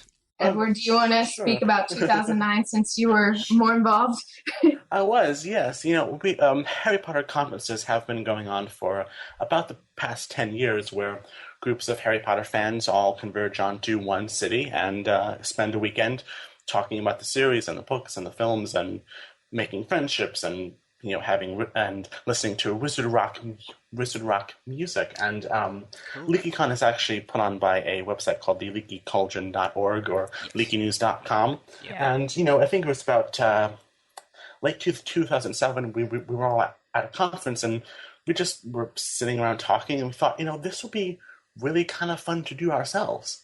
So we got our act together, and it was May 2009 in Boston, in the U.S. that we put on our first LeakyCon for a little less than 1,000 attendees for this awesome long weekend of everything that we love about Harry Potter, and it just sort of grew from there. We had such a great time, and we met so many amazing people that we just we couldn't wait to do this again. And during the meantime, we were planning for our next event. The Wizarding World of Harry Potter opened, so we thought, okay, we can't get any better of bringing these conferences to Orlando, to Universal, to Absolutely. the Wizarding World of Harry Potter. And just so happened that the final film would be released this July. So Perfect timing. It is, absolutely. It was. So we're really, really thrilled and so excited to be doing LeakyCon 2011 in Orlando at Universal for this big final event in the Harry Potter movie franchise. Quite possibly the hottest time in Orlando. Yeah. It sounds very exciting though. So, Really Edward, does. would you like to tell us what your specific role at LeakyCon is? Well, I am the Deputy Mischief Maker, so I I love that oversee... title. I have to say Putting a Marauders map on you. I have to say, when I looked at your photograph, yeah, it looks like that title suits you. Oh, thank you. Well, there's a story behind that photograph. Okay. Oh. Oh, there is. We'll Oh, see. yes, We'll that's- see. I think I need a title change now. Edward could be Fred, and I'll be George. Okay. Okay then. We can team up in mischief. Devon, Well, who would you you know- like to be? Oh, I don't know. I don't know. I've been compared to Fred and George before, so that would probably have been the first choice. They're both taken. So then it's got to be Ginny, because Ginny's just as much of a mischief maker as Oh. Fred Yeah, and George probably. is, if not more. Devin and I do have a long history of pulling pranks on people. Our Yes. first project together was actually turning the Leaky Cauldron into the Leaky Cauldron for the April Fool's joke. So we said that LeakyCon was no longer happening, and we were going to have GleekyCon in Lima, Ohio, and the Orlando event was canceled. People flipped Yes. out. It was, April 2010. But yeah, for LeakyCon, I basically help oversee all of our various operations, our programming, our registration, our media, and communications to make sure that everything is operating.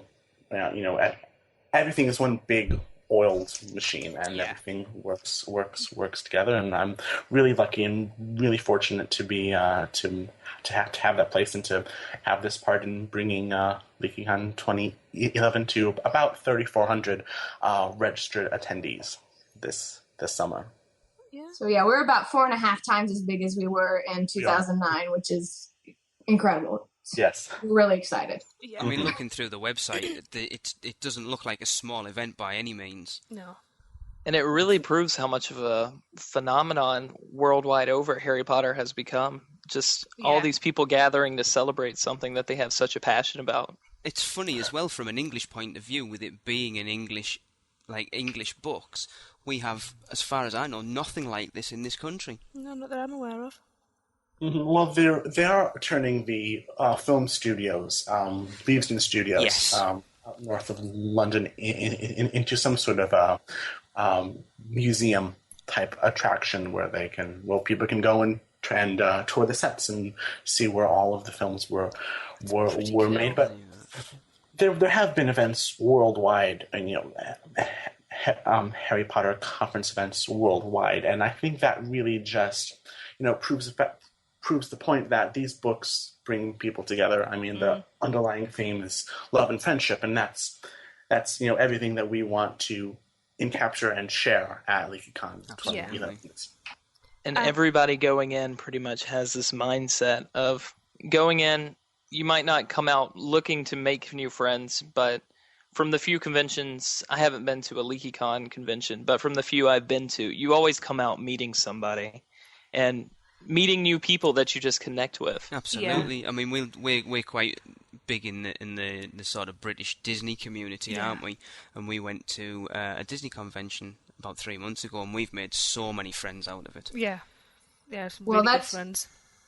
That's actually why I am helping plan LeakyCon 2011. I wasn't actually really a part of the fan community at all, and I went to LeakyCon 2009, and I had such a great time there that I thought, I'll do something to help them plan the next one. And it snowballed a little bit more than I initially thought it was going to. But I've been thrilled to have this opportunity. So it's great. And actually, at the conference, I'll be meeting over 50 people with whom I have worked in the past 2 years and have never actually met in person yet. So I can't even wrap my head around that right now. So what is your role, Devon? I direct all of the media and communications, so any of the social media, the website, any publicity that we're doing, as well as our help desk queries. My team is kind of split into tech, design, publicity, and content, and we just work to do all of the planning, promotion type things, as well as some of the merchandising that you'll see at conference, and some products that you might get in your registration packet.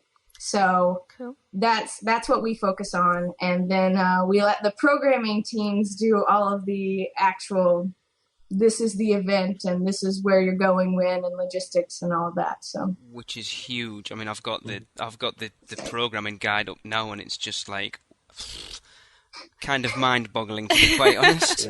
Few pages there. Are you guys surprised at how much the event has grown since the initial inception? Oh, without a doubt, yes. I mean, Yeah. We knew it would be bigger with it being the last film, but Yeah. we didn't anticipate that it would be this much bigger. This is basically as big as it would be in our wildest dreams. We're at full capacity for absolutely every event, and so, getting to say that LeakyCon was sold out was definitely something that we were thrilled about, because 2009 we didn't get to quite say that, so we're excited. By saying that means you're obviously doing the right job. You want it to be sold out. Mm-hmm. That's exactly what you want. Sorry. We wanted as many people to enjoy this event and this weekend with us, and to meet our highest expectations. To say that we can't allow any more people in because we would be breaking fire codes is a really good feeling. Is it 2,000 attendees? 3,400. 3,400. Wow. Yeah. Because I know the first events they open at the close, isn't it? Yes, that is one of our first. That's our outside event, and that's one of the first things that we're having. So we will have our opening festivities prior to, and the details of that are very much under wraps. But fans are really going to enjoy it, and then we will proceed straight from there all together to the theme park, and we will be there.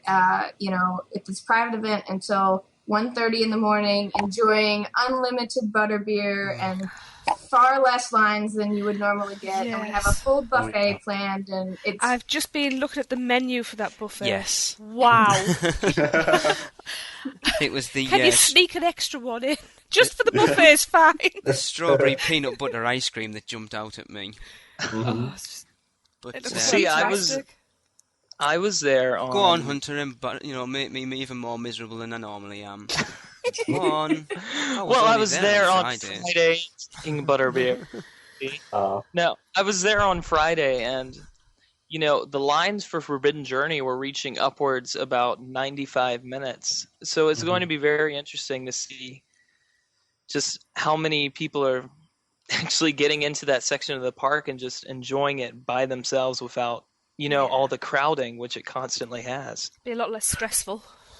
Exactly. Sure. Amazing, yeah. Yeah. Because I think I'm a little kid to get to your Pygmy Puff, for instance.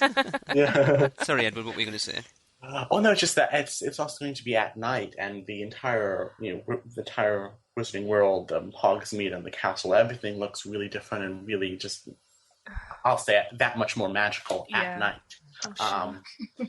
And not to mention out of the 120-degree heat. Yes. That'll make a big That's difference. always a bonus. The other really cool thing about the event is that during that private portion, because people can get in with their ticket starting at 2 p.m., but our event starts at 10 p.m., I think. And during that portion of it, all of the people attending our event will be able to wear costumes if they want, which you're normally not allowed to do in the Wizarding World. So that's just going to make it even more look like you're really at Hogsmeade. And That we need to follow. Yes. That is pretty cool. Is it just the Wizarding World you've got, or the whole of Islands of Adventure? So, for the private event, it's just the Wizarding World. Right. For the after hours, it's just the Wizarding World. The ticket, though, that starts at 2 p.m. will get you into all of Islands of Adventure until that closes off. Cool. So I've obviously been reading up, and I've noticed that you've got some special guests coming. Some of the new faces from the Deathly Hallows Part 2. And Ivana Lynch. Isn't she your favourite, Hunter? Yeah, I know. Sorry, I'm going fanboy right now. She's been my favourite characters from the books and the movies, so I didn't even have to embarrass you there, Hunter. Do what now? I was just going to embarrass you there, and I didn't have to. No, You did I it embarrassed yourself. myself. Don't worry. Yeah, we're really lucky and really excited to have not only Ivana, but Chris Rankin, who plays Percy there, and a number of the kids from the epilogue. I mean, we've had this 8-film series, and we get the entire group of people who are introduced in literally the last scene of the film. to who continue on Harry's story. They're all going to come, and we're going to be able to meet them and share talk about their experiences and what they love about Harry Potter, and having that role in the series. So we're really excited, and think it's going to be a really amazing event there. Yeah, I think it's very cool how you guys get to actually meet these people, and then I'm not sure if it's the exact same day, but not too long afterwards, get to go see them up on the big screen when you go see Deathly Hallows Part 2. Oh, yeah, definitely. I think actually some of them will be in the screening room with us, which should be interesting. Yeah. So you're sitting next to who plays Percy Weasley, and you just nudge him when he comes on screen. Right? Yeah.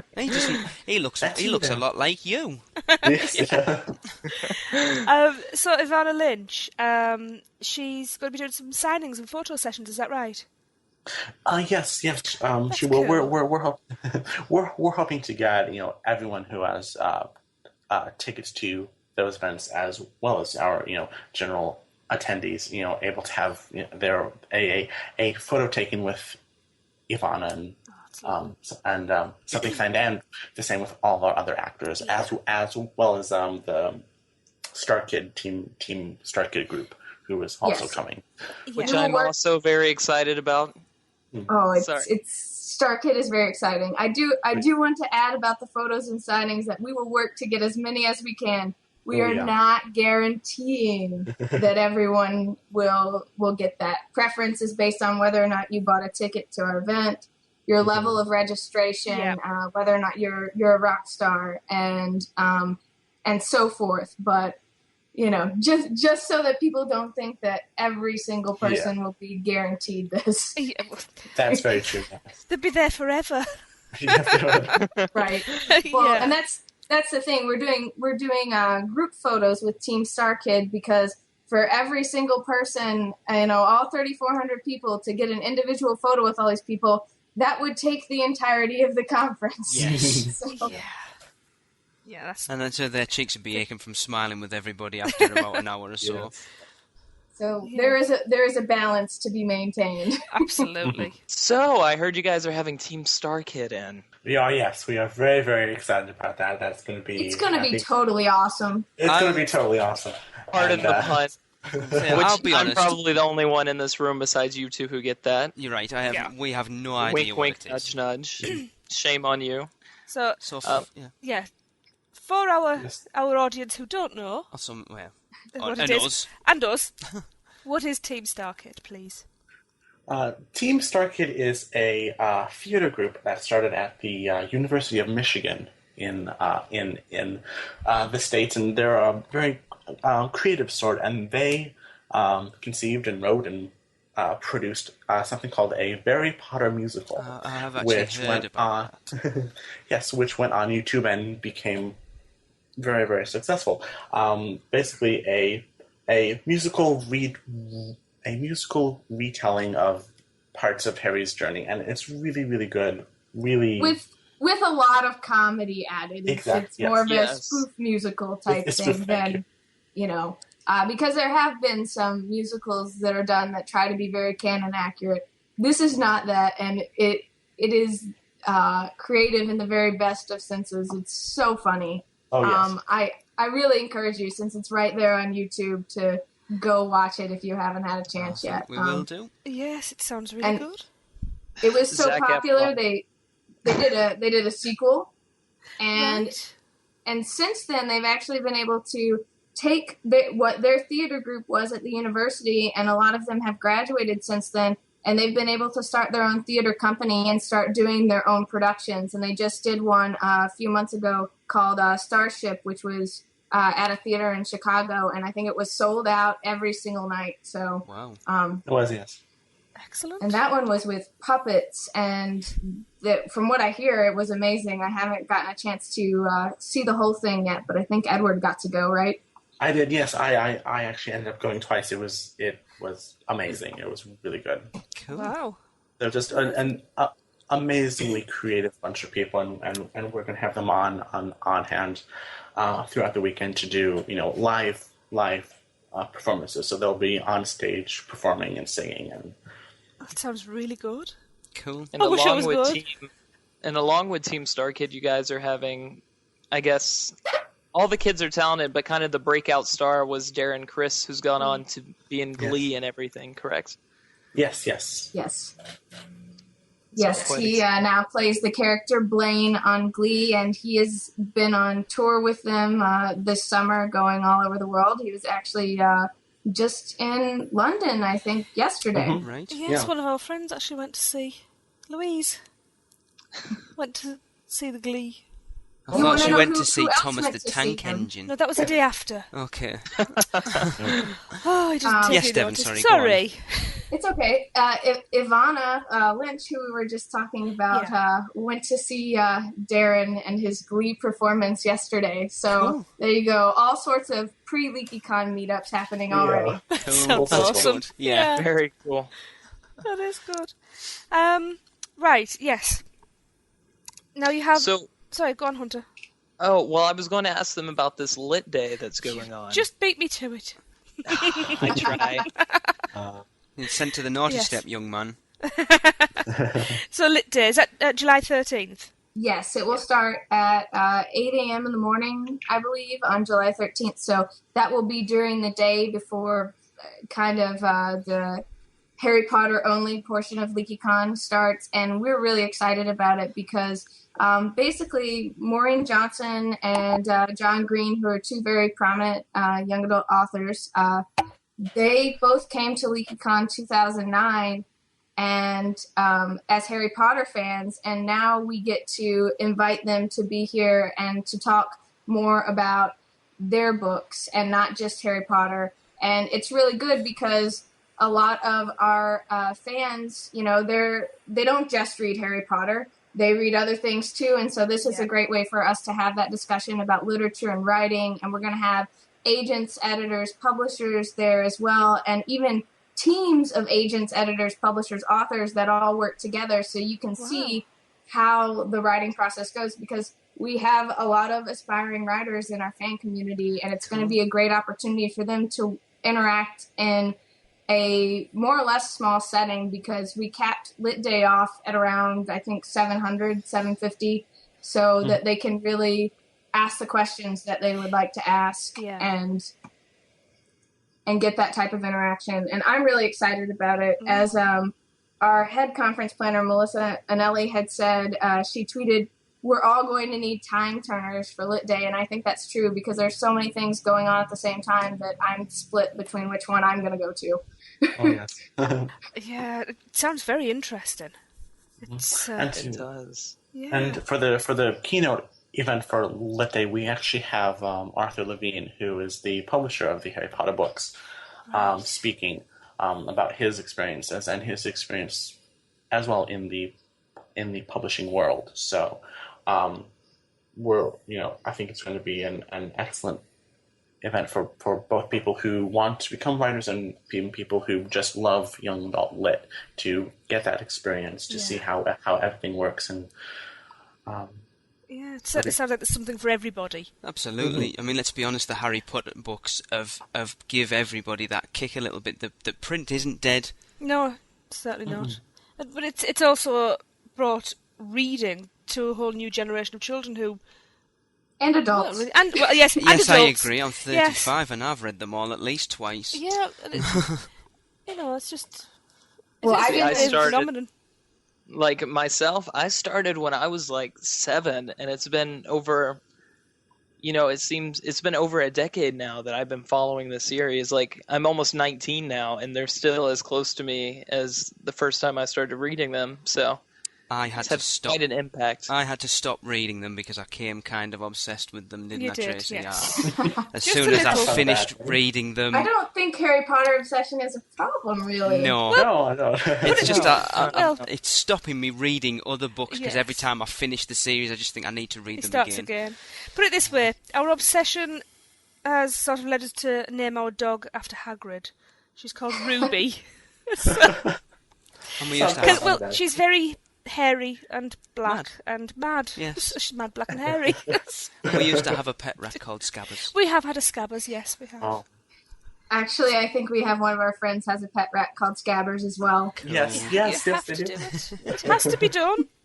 So my Wi-Fi network is called Hogwarts Chicago, so it's a part of everything in our lives. And one thing that I think is particularly special with the Harry Potter books is, Jo created this world and she gave it to her fans, and now the fans have taken it upon themselves to also share with other people. And one thing that we're doing with LeakyCon is a charitable conference. All proceeds from the conference are going to a number of different charities, primarily the HP Alliance, which is a fandom-grown grassroots organization which really tries to promote youth activism and getting young people involved in this world and taking action and helping make the world better. And Bookade International, which is a company which aims to end illiteracy throughout the world, and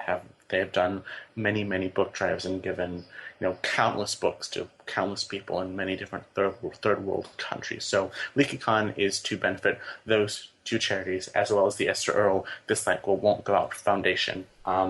Esther was actually a nerd fighter, which is the fan community based on the Vlogbrothers, John and Hank Green. They did a YouTube project, and it became very popular, and they are all about nerd power. So LeakyCon is really about giving back and sharing the message of love and community and friendship with everyone. See, I love that, because that's such a central message of the books and the movies. Yeah. And now people get to go and celebrate and spend time with other people that have similar interests in the Harry Potter. And as you mentioned, with the young, with the Lit Day with other young adult authors, but you get to do something all these people have a passion about, but they're giving back to other people. And I think that's so great. Yeah, I couldn't have put that better myself, Hunter. Well, and the nice thing about the Harry Potter Alliance is that they kind of work the way we do planning LeakyCon, and that everybody is scattered all over the globe when they plan their charitable efforts. But at LeakyCon, they get to have programming where all of their chapter organizers from all over the world will get to come together and meet in person. And so it becomes a forum for that as well. It's not just about all of the entertainment events, but we're also going to have those charity events taking place as well. So that's great. Edward, you were mentioning about the fans kind of taking the Harry Potter universe and making it their own, if you will. Mm-hmm. And one thing that really caught my eye when I was scanning the website was, of course, the Wizard Rock concerts. Mm-hmm. So who is in the lineup exactly? I find these names absolutely brilliant. Most of them are. Trust me, my iPod is littered with them. Well, there are so many. Devin, help me out. We have the Remus Lupins, Draco and the Malfoys. I love that one. That's brilliant. My favourite name. Harry and the Potters, Ministry of Magic, Tonks and the Oars. I like the House of Black as well. That's a cool name. Yeah. Oh, Please Aaron Pine is fantastic. Boyd's on there. Who, sorry? Oliver Boyd and the Remembrals. Yes, he will be there. He's coming out of retirement. Hunter's geeking out now. Yes, I'm pretty much and breathe, Hunter. Position right now.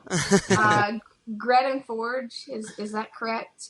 Yeah. We have a number of other Wizard Rock bands too who are doing acoustic sets, and we're not just having the big rock shows, and then we're also having acoustic performances in our room of requirement, so to speak. Cool. So there are a number of bands who will be performing. And also at these conferences too, a lot of impromptu kind of shows happen when somebody just brings out their guitar. And in fact, Scott Vaughn of the Blithering Humdingers, he's doing an event called the Bardic Circle, where that really is what it is. Everybody come and bring your instrument and let's play some music. Cool. So it's really cool. It's very cool. And as a guitarist myself, I can really appreciate that. One of the things I noticed looking through that caught my eye was the Horcrux hunt. Could you explain to us what the Horcrux hunt was? I found that quite interesting. Well, as in the books, the trio has to go and find Horcruxes and to destroy Lord Voldemort. So what we'll be doing is we'll be organizing our own Horcruxes of sorts, little things hidden in different places throughout the conference space and hotel, and it's a big scavenger hunt for people to participate in, and we're hoping for big groups of people to get together and find these things and do little challenges and other little things, and hopefully have a winner and see who can get all the Horcruxes fastest, and they'll win a prize. Well, and Harry Potter fans always love a good puzzle, and so that's kind of the idea there. And they actually did one last year at Infinitus. Is that correct? Scavenger hunt, and so we're kind of we're doing another one this year, and it should be really great because my social media chair actually has been doing most of the planning for that, and she's been spending a lot of effort on it. So I'm sure that the clues will be very tricky, as she was very involved with figuring out things on, I don't know if you guys ever remember the website project, This Is Not Tom, but it was this huge internet puzzle, and she was one of the best people at solving those brain teasers. So I can only imagine that what she comes up with, these clues are going to be very convoluted, and you're going to have to be very clever in order to figure them out. No, I'm actually going to mention something, because Edward, you referred to them as Horcruxes. Now, I do believe in your little on your webpage there, Devon, it says Horcry. Now, which is it? Is it Horcruxes or Horcry? That is Horcrux, and it is in reference to one John Noe of Pottercast insisting upon that being the plural to Horcrux. Right. It's kind of the age-old tomato debate. It's just whatever you prefer. Now, see, I think for the record, though, Joe called them Horcruxes. Yes, she did. That official canon is Horcruxes. Some people still insist upon calling them Horcrux. So I see that the main conference is being held at the Royal Pacific. Mm-hmm. How was working with Universal to organise it? It has been really, really fantastic. I think they're just excited to have all these Harry Potter fans come as we are to go there. So we have the entire conference space, and we're really working to make everything about it super, super special. So they have been great. We have the open act to close park event, and we're so excited to have them let us go in there at 1 a.m. and share that experience with everyone. But I mean, working together with the Universal people has been a great joy and a very, very easy process to get everything together for our attendees. Brilliant. That's what you wanted to hear. You wanted to go. Oh yeah. I think it's very cool that Universal's like, hey, we've got the Harry Potter themed land. You guys get to go in later than everybody else and actually just get to spend time in this area of the park. So that's very cool, in my opinion. Well, if you look at it, Hunter, it's like the ideal place for it now. You've got the three hotels that are gorgeous. The Wizarding World there. You've got the cinema that's sat there in CityWalk to be able to go and watch the film on the night. It's all within walking distance, really. Yeah, perfect. It's why aren't we going? Bigger. Next year. Money, unfortunately, do you? If we can palm the kids off on somebody, we'll go next year. We do have a kids track. Oh, they're crampy style, though. Raymond does actually have a Harry Potter costume, though, doesn't he? He does, yes. Edward, and Devon, earlier on, I think it was before we actually started recording, you mentioned that you're practical jokers. Do you have any Fred and George style pranks planned for the event? Oh, we can't tell you that, can we? I would not be able to disclose that information. Oh, that's not a no. Keep on your toes, people. Yes. So, to both of you, what are the things that you're most looking forward to yourselves? You want to go first, Edward? Well, I think the one thing we can't tell you about in full is our opening event. I think that's going to be very special and something that everyone will remember. I mean, for me, it's a lot of the little things that we're doing just to make this an extra special conference, an extra special event because, it is the last film.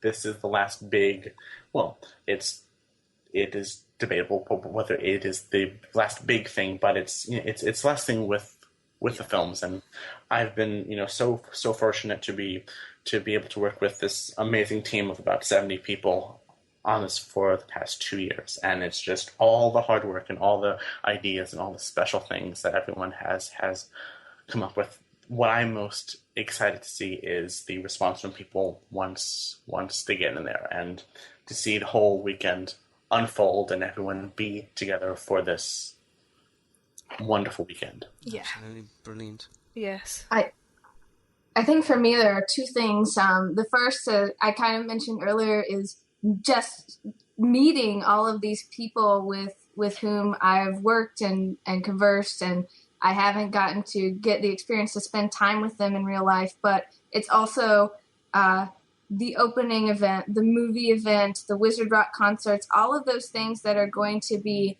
shared fan community experiences. Kind of everybody just get together and let your emotions out and, just be comfortable being who you are. And the ball is always such a fantastic way to close things off. And those are going to be the moments that I think mean the most to me, the ones that we all just get to share together as friends. Yeah, so where there's no work at that time involved, so you can relax as well. That's what I'm trying to say.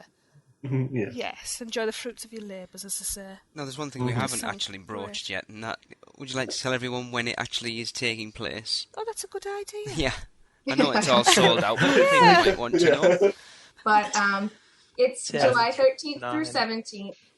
The 13th will be Literature Day at the beginning, and then toward the evening is when our opening event will happen, and on the 17th we'll close up right around noon with the end of the opening breakfast. I mean, the closing feast. Yes. Whatever. Closing breakfast, something. Yeah.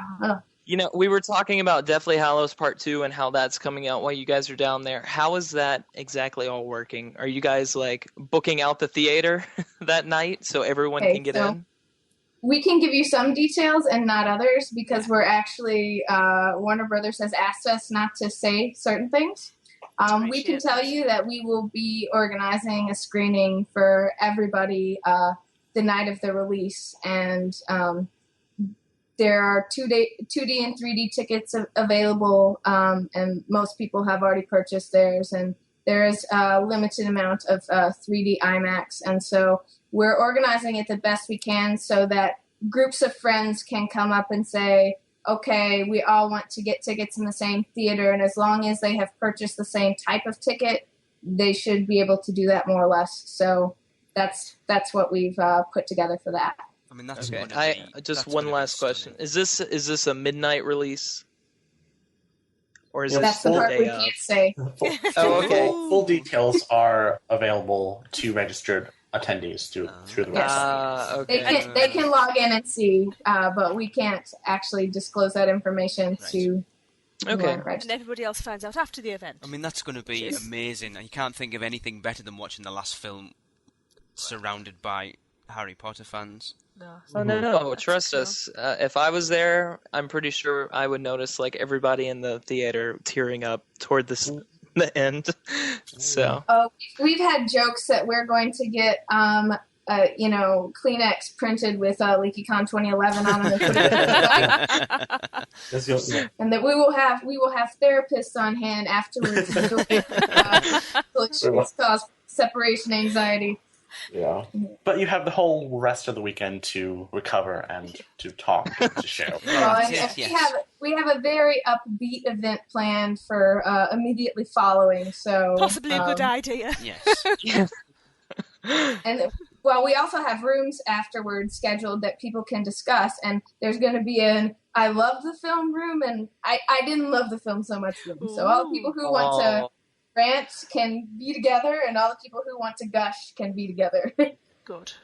So right, before we wrap things up, what have you got anything planned for LeakyCon 2012? We always have plans going, but I would say for that you would need to stay tuned to leakycon.com in the future.